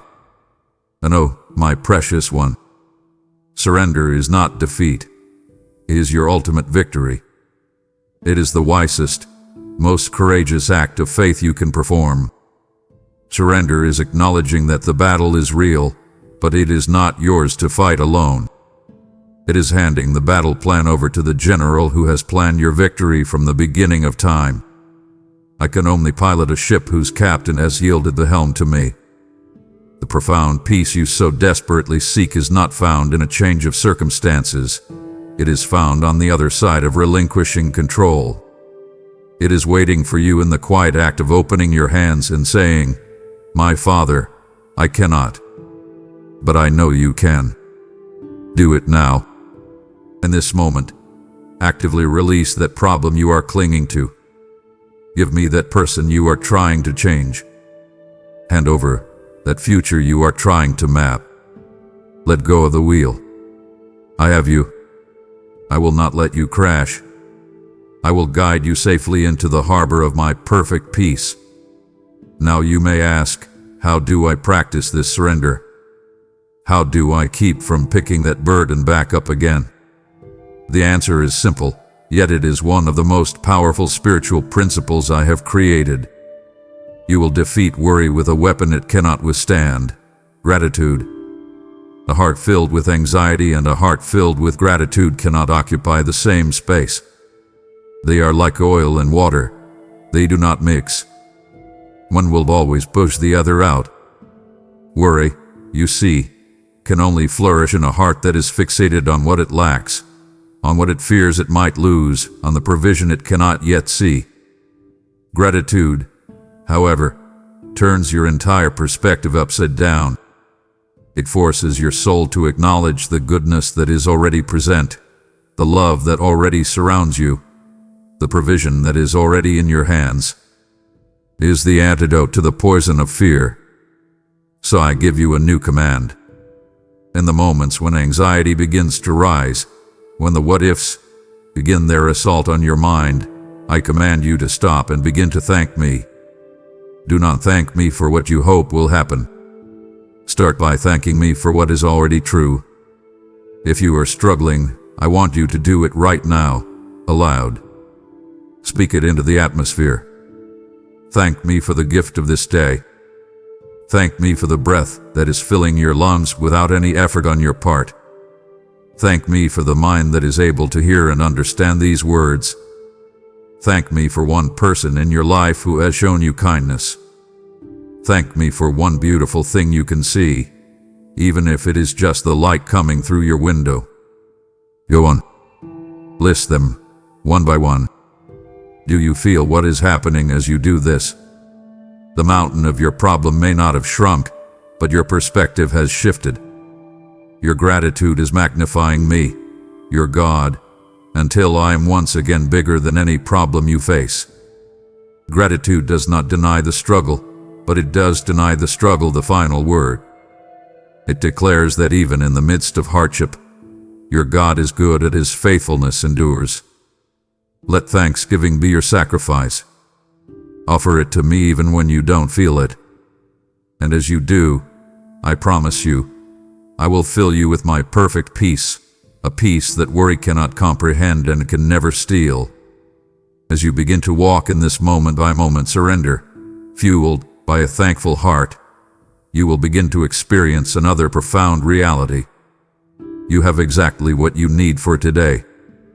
Much of your anxiety comes from a fundamental misunderstanding of how I operate. You are standing in today, but you are trying to face all the imagined battles of next week, next month, and next year, and you are wondering why you feel so weak and unprepared. You feel weak because you are trying to fight 100 future battles with only one day's portion of strength. I do not give you grace for a hypothetical crisis next Tuesday. I give you grace for this very moment. My strength for your Wednesday meeting is not available on Monday morning. I have promised that my grace is sufficient for you, but it is sufficient for your present reality, not your imagined one. My mercies are new every morning. I lay out a fresh supply for you with the rising of the sun, a portion perfectly measured for the path you must walk on that specific day. You are leaving that portion untouched while your mind runs ahead, trying to borrow from a storehouse of grace that is not yet open to you.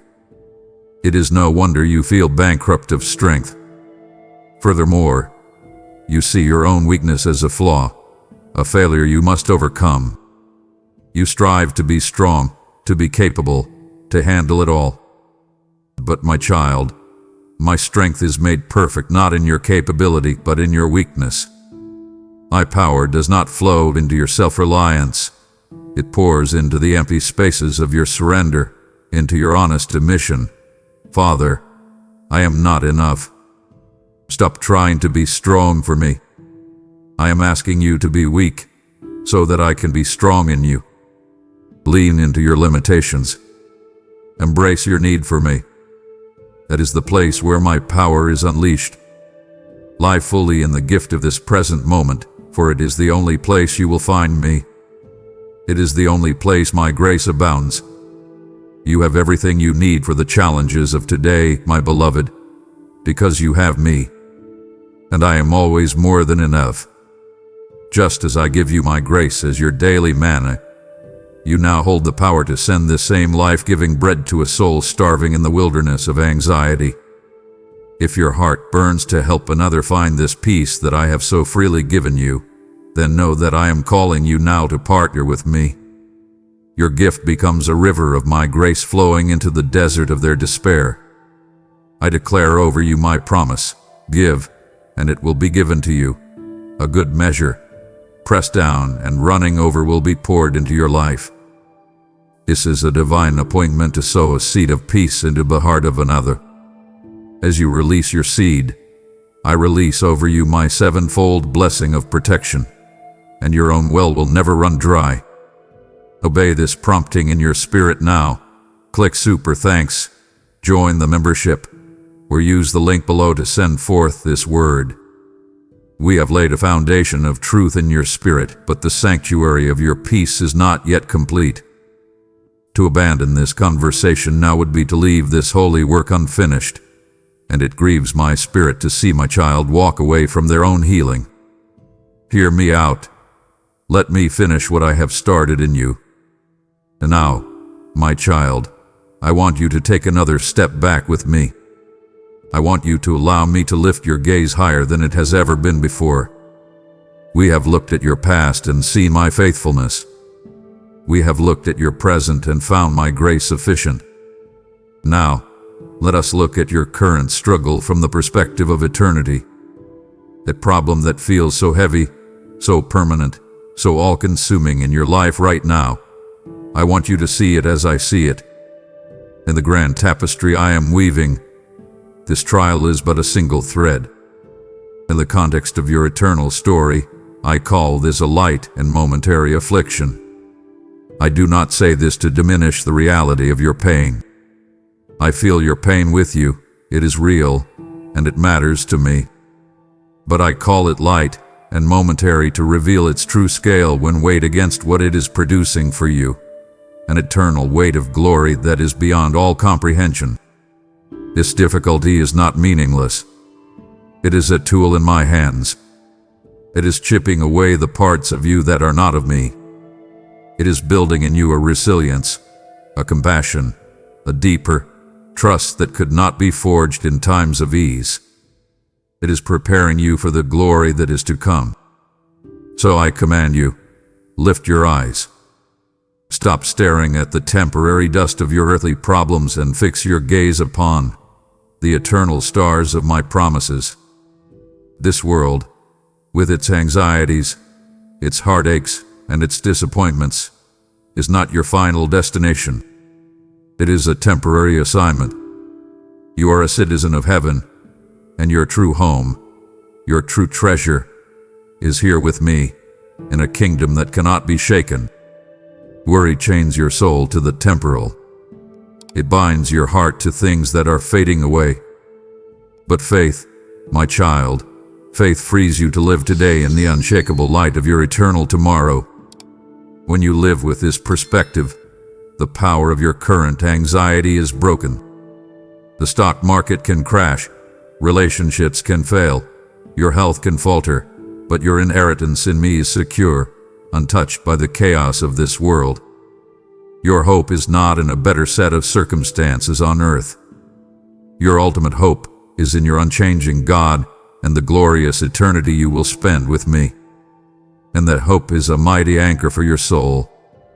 This eternal hope, this unshakable reality of your future with me, is not just a distant promise I have left you to dream of.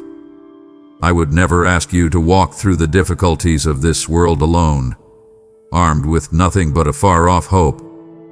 No, I have given you a tangible piece of heaven, a down payment on your eternal inheritance, to walk with you right now on this earth. I have not left you as an orphan to fend for yourself in a world that can be so cold and frightening. I have sent you a comforter. I have sent my very own Spirit to take up residence not just near you but inside of you. He is your constant companion, your ever-present advocate, your infallible guide. You think you are wrestling with this anxiety alone, but you are not. When your heart is so heavy with a sorrow you cannot name, when your mind is so tangled in fear that you cannot even form the words to pray, He is there. The Spirit intercedes for you. He takes the formless anguish, the silent screams of your soul, and translates them into a language that heaven understands perfectly, prayers uttered with groanings too deep for your own words. You are never without a voice before me, because He is always speaking on your behalf. You spend so much energy trying to reason your way out of fear, to think your way into a state of peace. But I say to you, lean not on your own understanding. That path is a dizzying circle that only leads to more confusion and frustration. Instead, I command you to lean into the wisdom of the Spirit who lives within you. He knows my mind. He knows my will. He knows the path to peace because He is the very essence of my peace. That supernatural calm I have promised you, the peace that surpasses all human understanding, is not something you achieve through effort. It is a fruit that grows from His presence within you. It is His very nature, flowing from Him and filling you. When the storm of worry begins to rage in your mind, I want you to practice this. Be still. Stop the frantic cycle of thoughts. And listen. Listen for the quiet, gentle whisper of your Comforter. He will always speak my truth to your heart. He will remind you that you are loved. He will remind you that I am in control. He will guide you, counsel you, and cover you with a peace that your circumstances cannot touch. You are not alone in this fight. You are filled with the very power of God Himself. And what is the language that the Holy Spirit speaks to your heart? He always, without exception, speaks in alignment with my written word. I have not left you to wonder what is true and what is a lie. I have given you a divine arsenal, a weapon so powerful that no force of darkness can stand against it. That weapon is my word. Do not mistake the book that sits on your shelf for a mere collection of ancient stories or good advice. It is alive. It is active. It is sharper than any double-edged sword, and it has the supernatural ability to perform spiritual surgery on your soul. It can discern the thoughts and intentions of your heart, separating what is from me and what is from your fear. It is the firm foundation you can stand upon when everything else feels like shifting sand. But a sword is useless if it remains in its sheath. You must learn to wield it. It is not enough to simply read my promises in the quiet of your room. I command you to take them and speak them aloud into your situation. You must open your mouth and declare my truth over the enemy's lies. When the fear of lack begins to choke you, you must speak aloud, "My God shall supply all of my needs according to his riches in glory."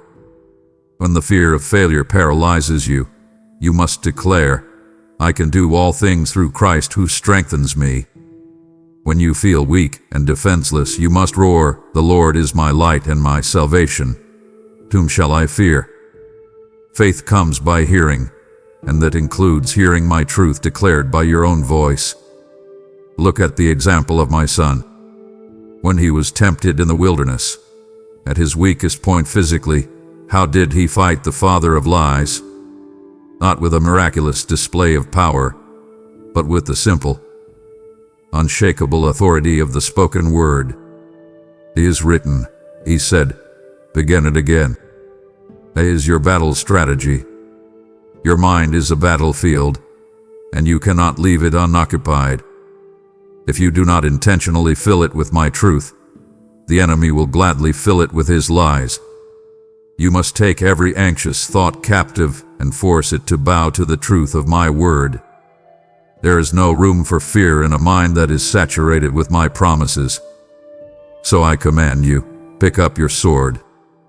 Speak my word. It is your truth, your weapon, and your guaranteed path to victory.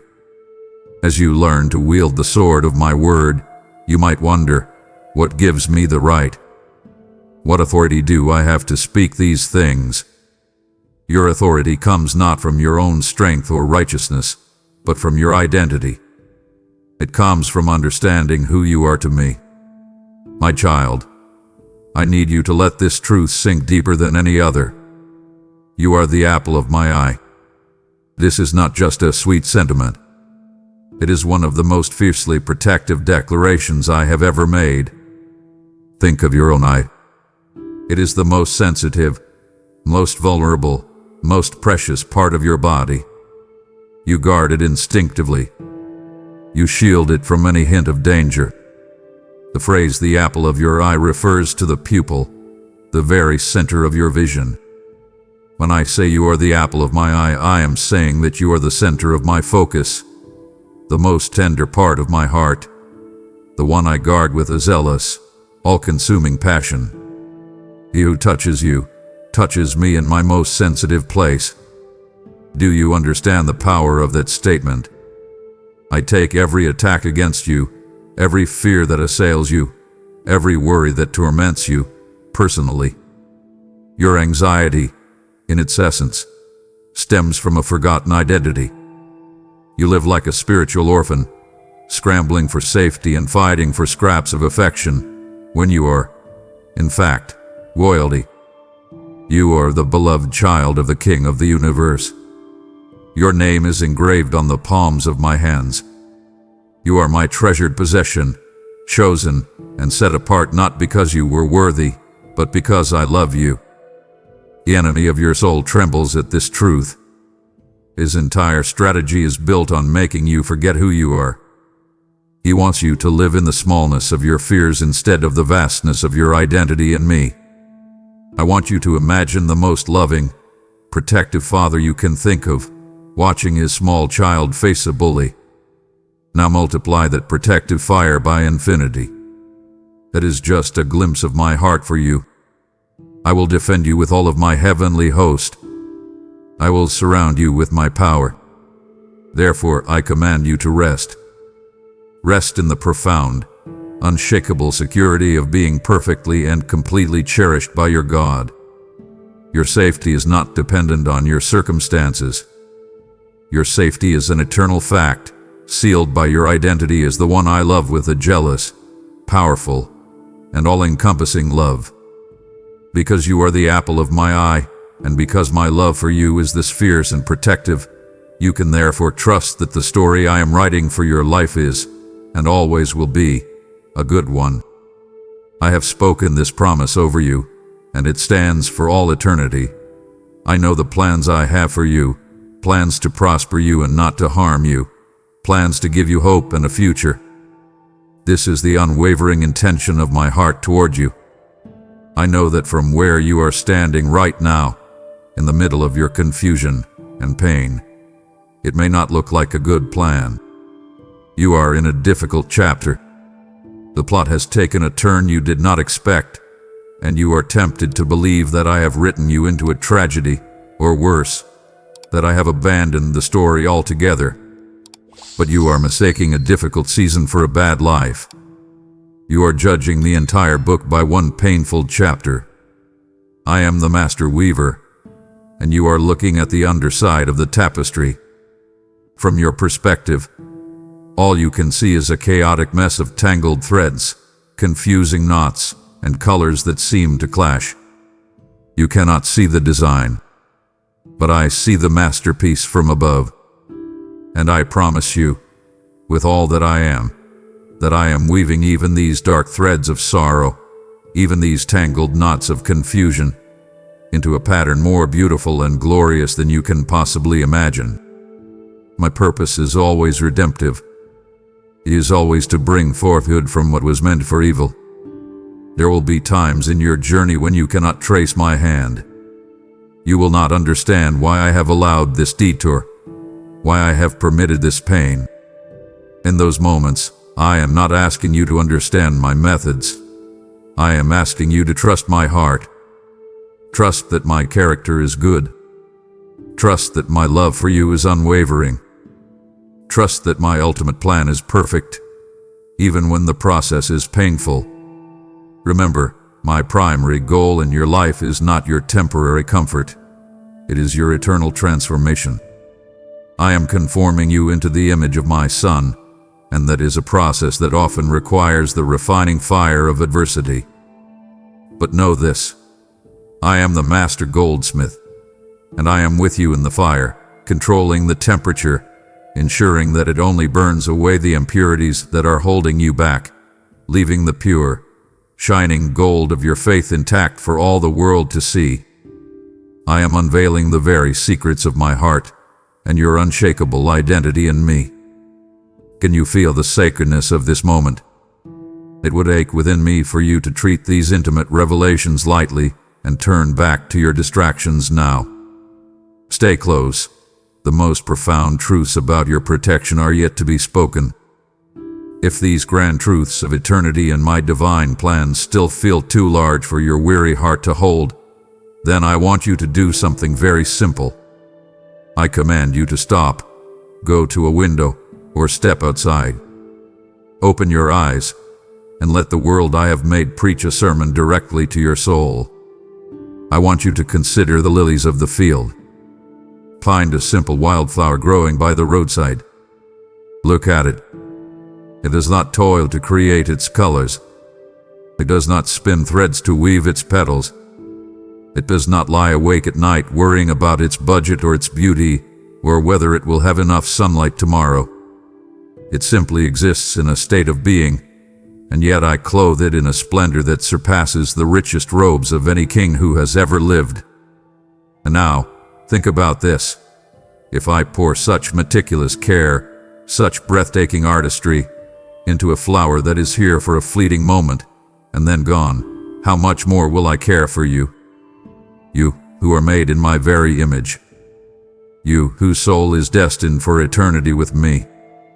Now look up. Look at the birds of the air.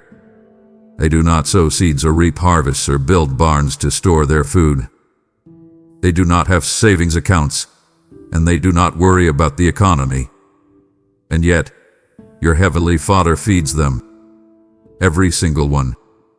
Not one of them is forgotten before me. Not a single sparrow falls to the ground apart from my sovereign will. So I ask you, my beloved child, are you not of infinitely more value than many sparrows?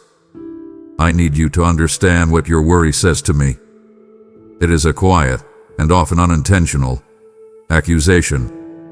It accuses me of being a negligent father. It suggests that I would put all this creative energy into clothing the grass and feeding the birds, but somehow, I would forget about you, my most precious creation, the one for whom I gave everything. Let creation be your teacher. Let the effortless beauty of a flower and the carefree trust of a bird remind you of my constant, faithful provision. They live in a state of dependent joy, and that is the very life I am inviting you to live. I have not called you to a life of anxious striving. I have called you to a life of simple trust. If I care for the smallest and most fleeting parts of my world, you can rest in the absolute, unshakable certainty that I will care for you. With the knowledge of my faithfulness, my love, and my provision settled in your heart, I now give you a practical and powerful command. This is my personal, standing invitation to you, for this moment and for every moment that follows. I command you to cast your cares upon me. Do not just think about them. Do not just manage them. I want you to actively cast them. This is not a passive wish. It is an act of spiritual motion, a deliberate exchange. The word cast is a verb of force and finality, like a fisherman casting his heavy net into the sea. It requires you to consciously gather up the tangled mess of a specific anxiety, to name it before me, the fear of that upcoming medical test, the ache of that broken relationship, the pressure of your financial obligations, and then, with a heave of your will, to throw it upon me. You must release it from your own grasp. Here is where you stumble, my child. You perform the motion of casting, but you keep a tight grip on the line. You give me your worry in a moment of prayer, only to reel it back in a few minutes later to examine it, to poke at it, to see if anything has changed. You cannot give me a burden and simultaneously try to carry it. That is not trust. That is simply a brief rest before you pick up the heavy weight again. I am commanding a full release. When you lay your care at my altar, you must walk away and leave it there. Do not revisit it. Do not check on it. Trust that it is now in my hands. You may feel your worry is too great, too complicated, or perhaps even too trivial to bring to me. Banish that thought. My shoulders, which uphold the entire cosmos, which set the galaxies in their motion, are they not strong enough to carry the weight of your concerns? Your worry is not a burden to me. What burdens me is watching you try to carry it alone. This practice is not a one-time event that will solve everything forever. It is a moment-by-moment discipline, a continual conversation of surrender with me. The very instant an anxious thought enters your mind, your new, trained response must be to cast it. Do not let it linger. Do not allow it to build a nest in your thoughts and lay eggs of fear. Immediately, you must say, Father, this fear is not mine to carry. I cast it upon you now.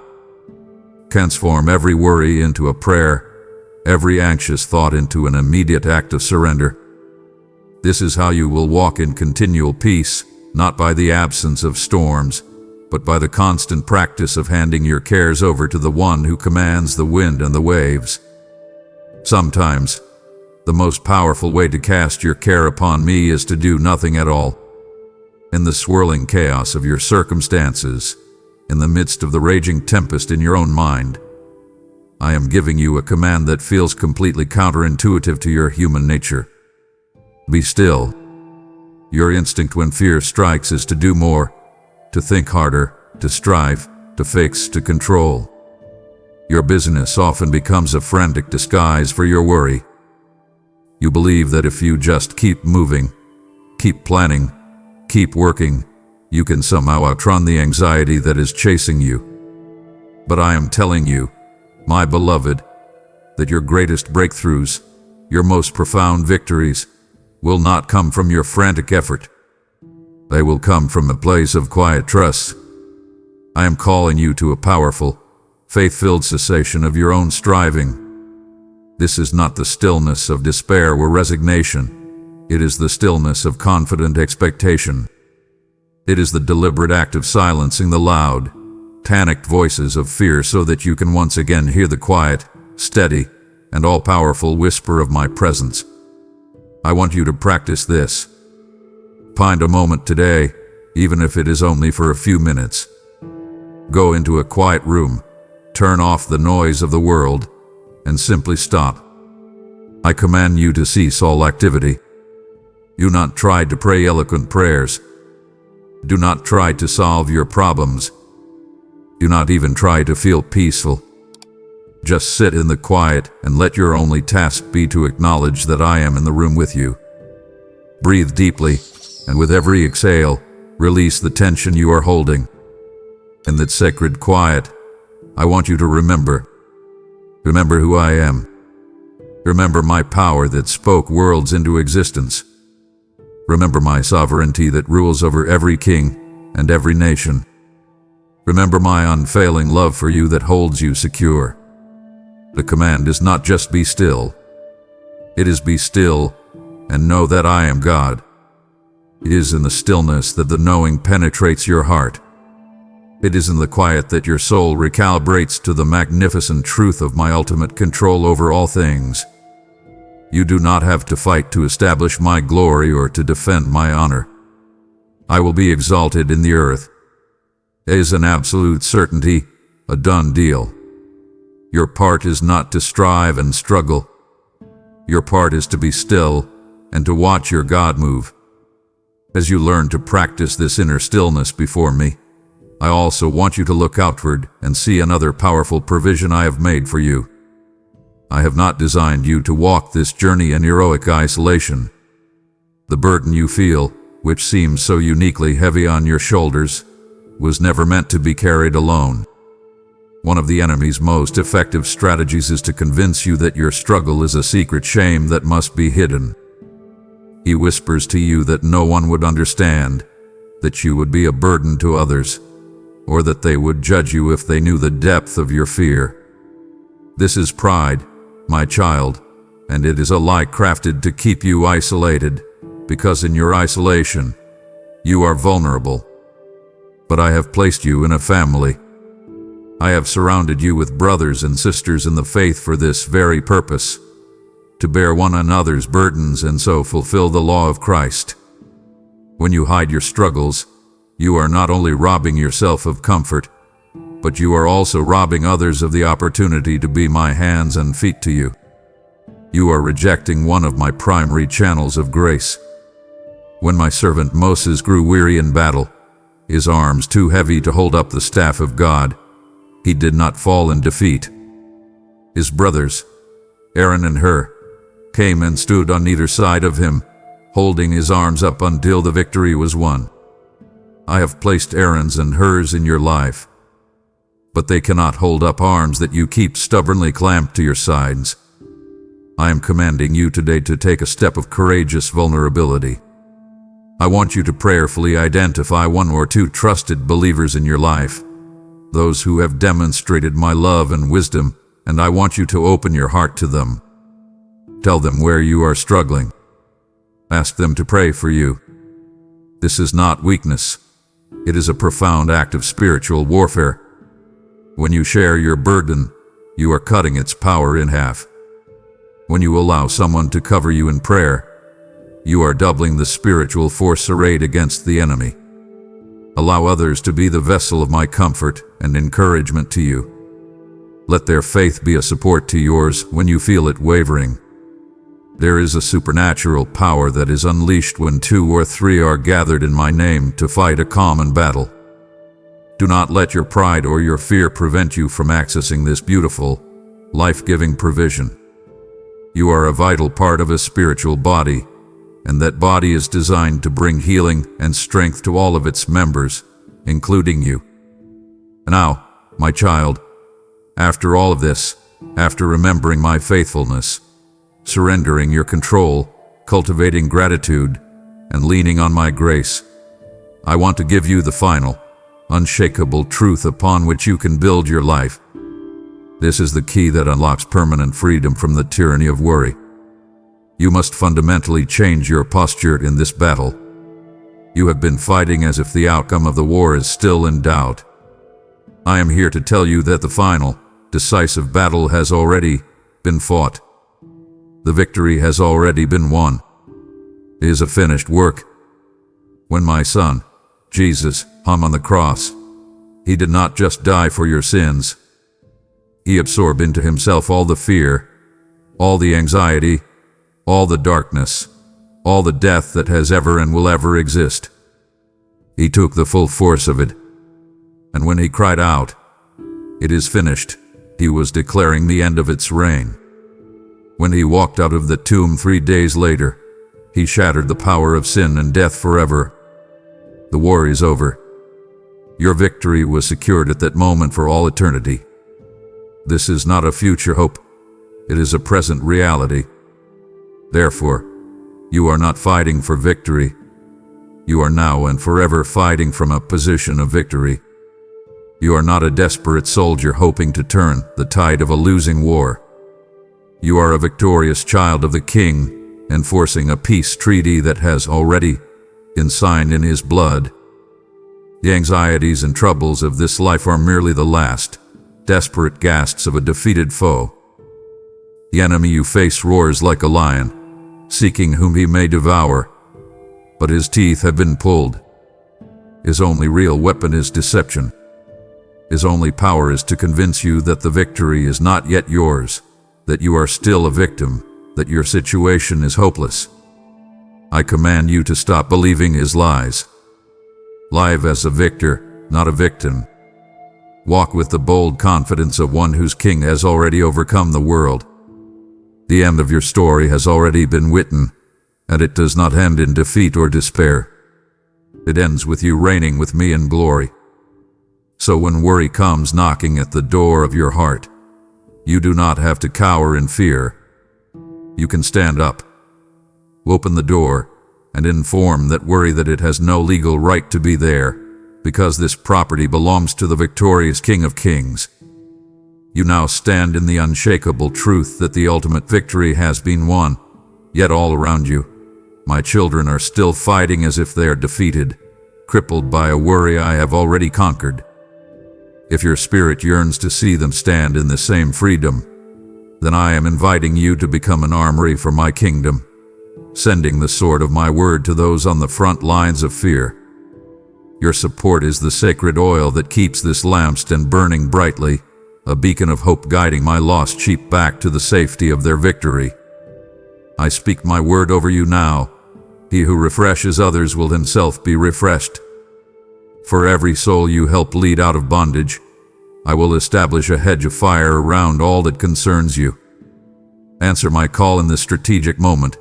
Empower this mission through super thanks, membership, or the PayPal link below, and become a co-laborer in my triumph. You now hold the keys to victory and the weapons of your spiritual warfare. But having the keys is not the same as walking through the door into the fullness of my promise. It would grieve your Father to see you stand at the threshold and turn back now. Do not settle for the tools of peace. Let me lead you into the very throne room of peace itself. This constant battle with worry, this feeling of despair and fear, it leaves a residue on your soul. It is like the ashes left over after a devastating fire, a gray, dirty reminder of what hath been lost, what hath been burned, what hath been destroyed. You sit in these ashes of your pain and your fear, and you sift through them with your fingers, examining your sorrows over and over again. But I am the God of the divine exchange. I am the God who specializes in redemption and restoration. My promise to you is this: I will give you a crown of beauty instead of ashes. I will anoint you with the oil of joy instead of mourning. I will clothe you in a garment of praise instead of a spirit of despair. This is not a simple cover-up, where I ask you to pretend you are not sad. This is a supernatural transformation from the inside out. I am in the business of turning ruins into monuments of my grace. But you have a part to play in this exchange. You are clinging to your ashes. You hold them tightly in your fists, finding a strange comfort in the familiar pain. You cannot receive the crown of beauty I am holding out for you if your hands are full. You must be willing to open your hands, to let the ashes of your worry, your regret, and your fear fall to the ground. It is an exchange. You must release what is dead to receive the life I offer. I do not waste a single tear, my child. I do not waste a single moment of your pain. Your greatest sorrows, the very situations that have produced the most ashes in your life, are the exact places where I will do my most beautiful work. They can become the fertile soil in which the most profound joy and the strongest faith will grow. I will take what the enemy meant for your destruction, and I will use it to build a testimony of my restorative power that will leave the world in awe. You will be called an oak of righteousness, a planting of the Lord for the display of my splendor. That is my plan for you. So today, I am calling you to make the trade. Stop clinging to your worry. Open your hands.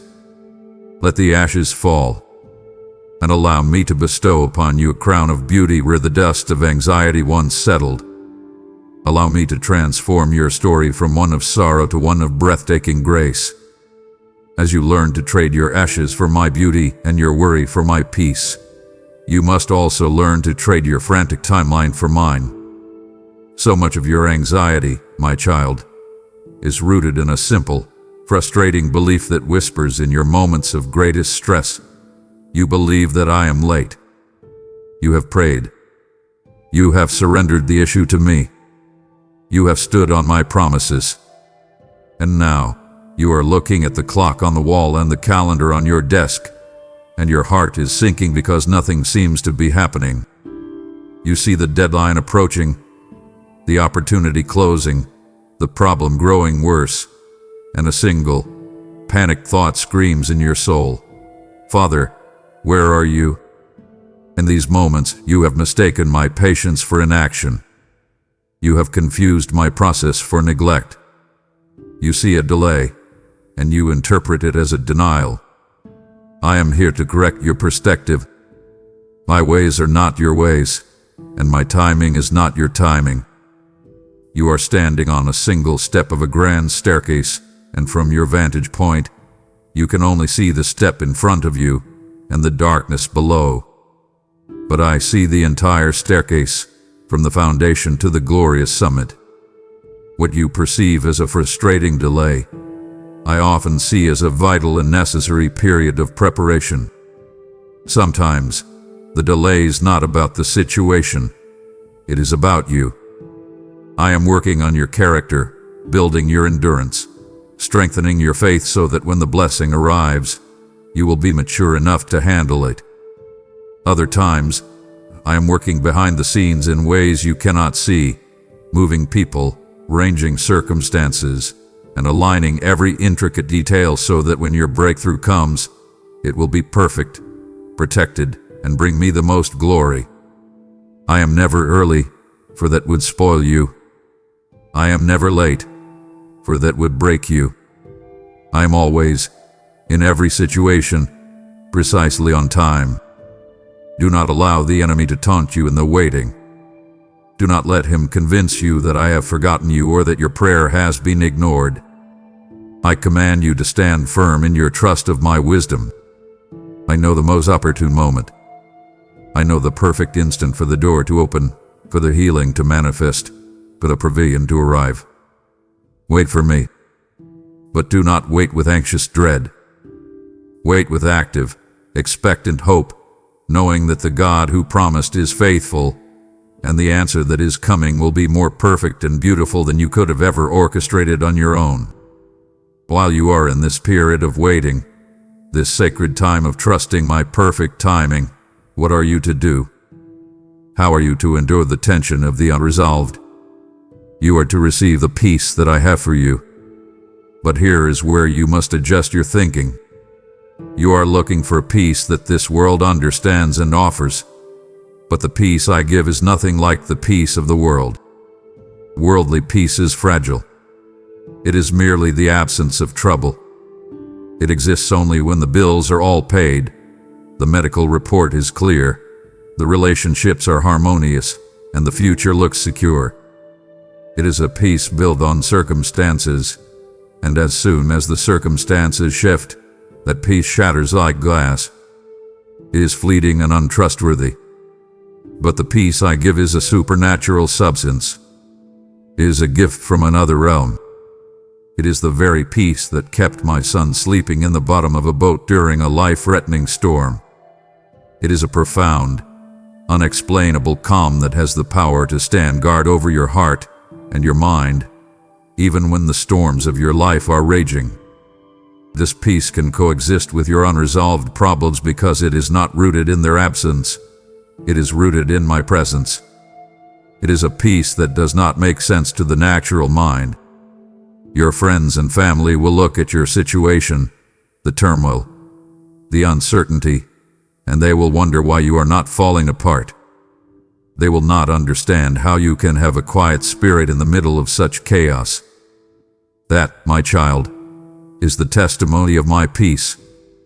It is a gift from a supernatural God, and it proves to a watching world that you are anchored to a reality that is far deeper and more stable than your present troubles. I am commanding you today to stop trying to achieve this peace through your own efforts. Stop trying to figure everything out. Stop demanding that all your questions be answered before you will allow your heart to be calm. Peace is not the end result of your perfect understanding. It is the starting point of your humble trust. It is a gift, not a wage. I am holding this unexplainable, powerful, heart-guarding peace out to you right now. It is yours for the taking. Open the hands of your heart and simply receive it. Let this peace be the umpire of your soul, calling the shots, silencing the frantic voices of fear, and holding you steady in me until the answer comes. Flowing directly from this supernatural peace is another one of my powerful provisions for you, a weapon against which worry has no defense. It is my joy. But just as you have misunderstood my peace, you have misunderstood my joy. You have confused joy with happiness. Happiness is a fickle emotion, a fleeting feeling that is entirely dependent on your happenings, on your circumstances. When things go well, you feel happy. When things go poorly, your happiness evaporates. It is an unreliable source of strength. But the joy I speak of is entirely different. The joy of the Lord is your spiritual strength. It is a deep, resilient, and powerful force that is rooted not in your circumstances, but in your relationship with me. It is a strength that can defy a negative diagnosis, a dwindling bank account, or a painful betrayal. You must understand, my child, that joy and worry are mutually exclusive. They are like weeds and fruit in the garden of your heart. They cannot both flourish in the same soil. You must make a conscious choice about which one you will cultivate. Joy is not a passive feeling that you wait to fall upon you. It is an active, and often difficult, choice. It is an act of defiant faith that looks squarely at the impossible situation and chooses to rejoice anyway, not in the problem, but in me, the God who is bigger than the problem, the God who has already promised your ultimate victory. So I give you a new battle command. When your heart feels heavy with the spirit of despair, when worry is closing in, I command you to choose joy. Deliberately find your delight in me. Put on music that glorifies my name and sing along, even if your voice cracks and your heart is aching. Open my word and read a psalm of praise aloud. Force your lips to speak words of thanksgiving and adoration. As you do this, you are not pretending your problems do not exist. You are declaring that I exist and that I am greater. You will feel the very atmosphere of your soul begin to shift. Praise silences the accuser. Thanksgiving confuses the enemy. A joyful heart is one of the most powerful testimonies you possess. It demonstrates to a worried, watching world that your hope is not in the shifting sands of this life, but in the solid rock of your God. It proclaims that I am good, even when your circumstances are not. Choose joy, my beloved. Choose it as your weapon. Choose it as your strength. My child, we have talked about many principles, many truths, many commands. But if you forget all the others, I want you to remember this one, for it is the foundation upon which everything else is built. It is the most repeated command in all of Scripture, and I repeated it so often for a reason. Do not fear. And why? What is the profound reason I give time and time again? Is it because the world is a safe place? No. Is it because I promise you will never face hardship or danger? No. The reason is always the same, and it is the only reason you will ever need, for I am with you. My presence is the final, ultimate, and all-sufficient antidote to your fear. I am not a distant God who created the world and then left it to spin on its own. I am not a detached observer, watching your struggles from the safety of heaven.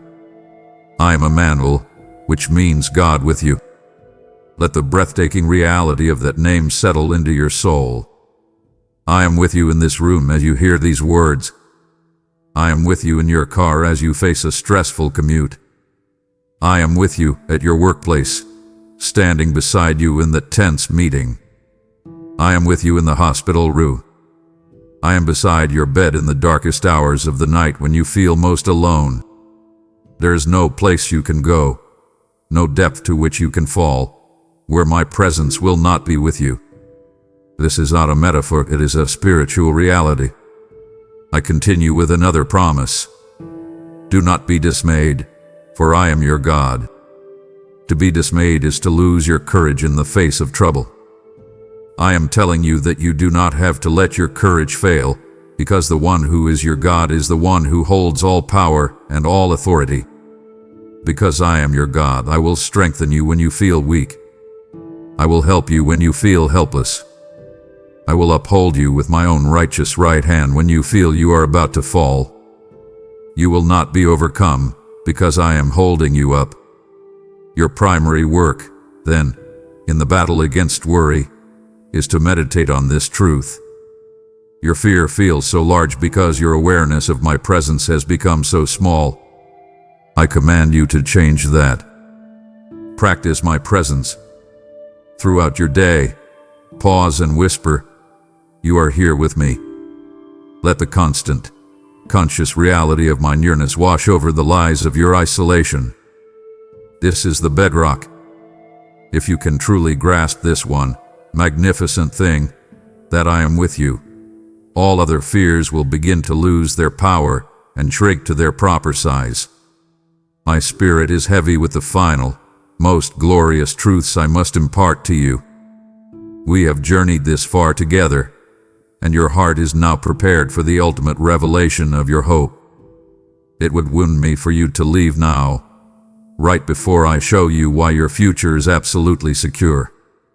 Stay with me until the very end. The best is yet to come. Because I am always with you, and because I am your loving Father, you have an incredible, open invitation to communicate with me at any time. You have the profound privilege of prayer. Therefore, I give you this clear instruction for how to handle the anxieties that arise. Do not be anxious about anything, but in everything, by prayer and petition, with thanksgiving, present your requests to me. You have, for too long, treated prayer as your last resort. You have viewed it as the emergency brake you pull only after you have exhausted all of your own strength, all of your own plans, and all of your own solutions. I am here today to completely reframe your understanding. Prayer is not your last resort. It is your first and most powerful response to every situation. It is the immediate, constant, open line of communication between a beloved child and a loving father who is always inclined to listen. Prayer is your declaration of dependence. It is your humble admission that you are not in control, but you know the one who is.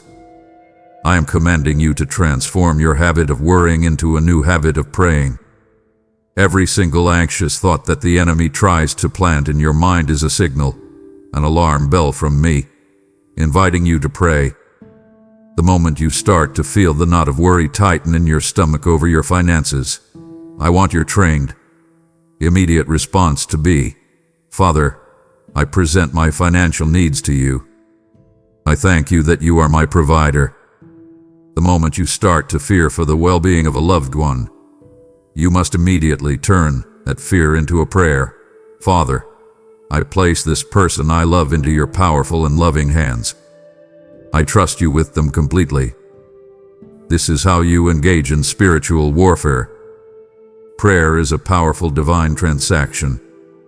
In that moment, you are taking the problem out of your own limited, anxious, and incapable hands, and you are placing it into my unlimited, all-powerful, and sovereign hands.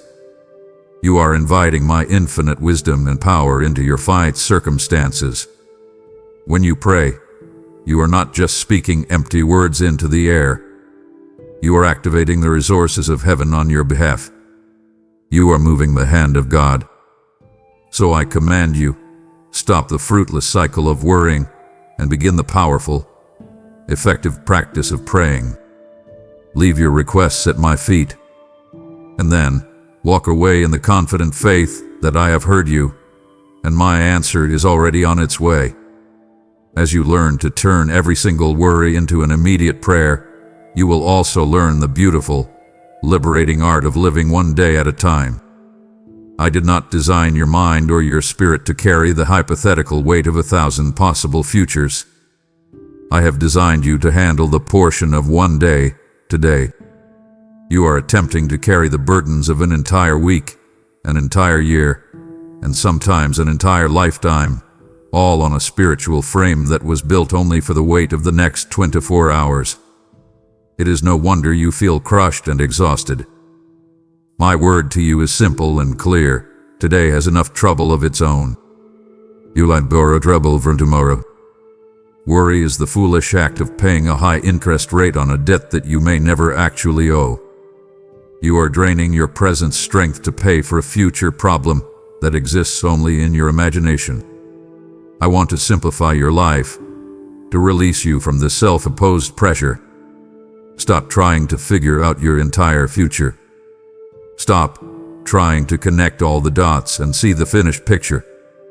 Your only concern, your only focus should be your next step of obedience, your next act of kindness, your next quiet prayer. I am calling you to be fully present. When you are with your family, be with them. Do not let your mind be in a meeting that is 2 days away. When you are working on a task, engage with the task. Do not let your heart be troubled by what you must do tomorrow. I have given you this day as a precious gift. It is not a problem to be solved or a minefield to be navigated. It is a gift to be unwrapped and lived to the full. You are looking for me in the grand, earth-shaking miracles, and I am certainly there. But I am also waiting for you in the small, ordinary, holy moments of today. Find me in the warmth of the sun on your face. Find me in the taste of your morning meal. Find me in the genuine smile of a stranger. Find me in the quiet satisfaction of a task completed well. Embrace the sacredness of this present moment, for it is the only place where you and I can truly meet. Yesterday is a canceled check of history. It is gone. Tomorrow is a promissory note. It is not yet in your possession. All you truly have is the cash of now. Live in it, with me. I will give you everything you need for it, and I will be waiting for you tomorrow with a fresh supply of grace when it arrives. To succeed in living one day at a time, you must understand a critical spiritual principle. You must become the vigilant gatekeeper of your own mind. Your mind is a fortress, a sacred ground, and you have been given the authority to decide what is allowed to enter and what must be turned away. Worry does not begin as a full-blown invasion that overpowers you. It begins much more subtly. It begins as a single, stray thought, a what-if seed that the enemy silently attempts to plant. What if you lose your job? What if that pain is something serious? What if they never forgive you? If you allow that single thought to enter the gates of your mind unchallenged, it will not remain a simple thought. It will take root in the soil of your fear. It will grow. And soon, it will build a stronghold, a fortified inner fortress from which the enemy can launch an endless volley of fiery arrows of fear against your soul. For too long, you have left the gates of your mind unguarded. You have allowed the enemy and his lies to wander and set up camp, and you wonder why you live in a constant state of inner turmoil. I have given you the authority to change this. You are not a passive victim of your own thoughts. I command you to take every single thought captive and make it obedient to me. This is an active, aggressive process. When a thought of fear presents itself at the gate, you must stop it. You must challenge its credentials. You must ask, is this thought from my Heavenly Father? Does this thought align with His promises of love, hope, and a sound mind? If the answer is no, then you have the full authority, as a child of the King, to deny it entry. You can say with power, in the name of Jesus, you are not welcome here. I reject this fear. But it is not enough to simply reject a lie. You must aggressively replace it with the truth. Your mind abhors a vacuum. This is why I have given you a clear instruction on what to think about. Whatever is true, whatever is noble, whatever is right, whatever is pure, whatever is lovely, whatever is admirable. If anything is excellent or praiseworthy, I command you to think about such things. You must actively, intentionally, and relentlessly fill your mind with my goodness, my promises, and my truth. A mind that is stayed on me, a mind that is intentionally and protectively focused on my truth and my presence, is a mind that I will keep in perfect, unshakable peace.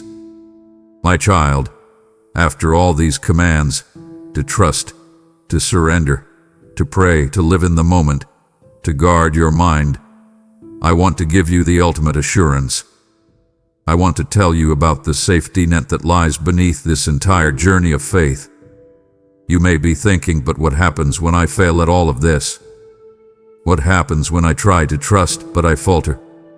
What happens when I try to guard my mind, but a thought of fear slips past the gate? What happens when my strength gives out and I simply fall? Hear this beautiful, powerful, and eternal truth. Beneath you are my everlasting arms. This is not a poetic sentiment designed to make you feel better for a moment.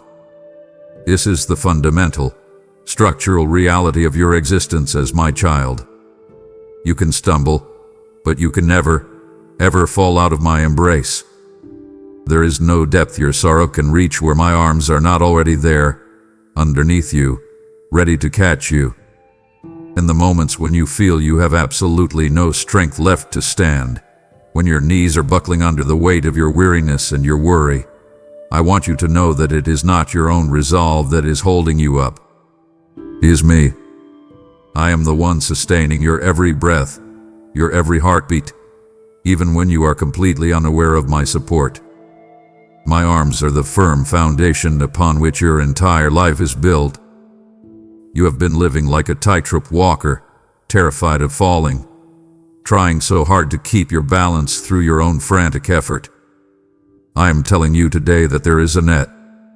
A perfect, strong, unbreakable net of my love is stretched out beneath you. So I command you, rest. I truly mean it. Lean back. Let go of the tension. Allow yourself to finally feel the support that has been there all along. You have been trying so hard to stand on your own 2 feet, and I am inviting you to simply collapse into me. I have you. I will not let you go. I will not let you be shattered. This is not a temporary comfort I offer for a bad day. This is the permanent, unchangeable reality of your life in me. You are forever secure. Your struggles are real, but my support is more real. Your weakness is present, but my everlasting arms are more present. Rest in them. They have never dropped anyone, and they will not start with you. And now, my beloved, let us end where we began. with my loving command for you to stop worrying. But this time, I anchor this command not just in my provision for today or my strength for your weakness, but in your final, glorious, and unshakable hope. Your ultimate freedom from worry is found when you realize that your hope is not in a temporary change of your earthly circumstances. Your hope is in your unchanging God and the magnificent future that is absolutely, 100% secure in me. This broken world, with its pain, its sickness, its loss, and its pervasive anxiety, is not your final chapter. It is a temporary stage, and it is passing away. But my promises and my kingdom are forever. I want you to see, with the eyes of your heart, the end of your story. The day is coming, and it is coming sooner than you think, when I will personally and tenderly reach out and wipe every last tear from your eyes. On that glorious day, there will be no more death. There will be no more mourning. There will be no more crying. There will be no more pain. There will be no more anxiety. All these former things, all the things that weigh so heavily on your heart today, will have passed away forever. This is not a fairy tale I tell you to make you feel better. This is the blood-bought, resurrection guaranteed, certain end of your story. I command you to live today in the brilliant, dazzling light of this glorious hope. Let this future reality invade your present reality. Let the certainty of your perfect tomorrow give you the courage you need for your imperfect today. Let it shrink your current worries down to their true, temporary size. This is the ultimate perspective. This is the final truth that silences all fear. So stop worrying, my child. Stop striving. Stop fearing. Your future is more wonderful than your mind can possibly imagine. It is a future filled with the fullness of my presence, a future where all things are made new, a future of endless joy and perfect peace. And it is not a mere possibility. It is my sworn promise to you. It is absolutely secure. Rest in that. Your journey home to me is guaranteed, and I, your loving Father, will be with you every single step of the way. You now possess the final, unshakable hope of eternity, the ultimate cure for all earthly worry. But many of my children are still living as orphans, chained to the anxieties of this world with no glimpse of the glorious future I have promised. If your heart breaks for them, then I am commissioning you to be my vessel, sending this message as a foretaste of heaven to a world starved of hope. Your giving is like fire from my altar, carrying the incense of my promises to the lost and filling their hearts with peace. Hear my declaration for you. The generous soul will be made rich, and as you sow into the eternal hope of others, I will sow a harvest of spiritual and earthly riches back into your own life. Act on this holy prompting now. Release your gift through super thanks, membership, with a link in the description, and be my messenger of eternal peace. Do not let this moment fade, my child, for your freedom is here and now. I am calling you to seal this word in your spirit with a prophetic act of faith. Go to the space below and make your declaration before heaven and earth. Boldly write, "My worrying ends today." This is more than just typing words. It is you making a stand, entering a covenant of peace with me. Let your declaration rise as a monument of your decision, and watch as I honor your faith with my unshakable rest. Amen. If you believe in me, your Heavenly Father, then like this video and leave a heartfelt amen in the comments. If you want to stay closer to me, then subscribe to this channel.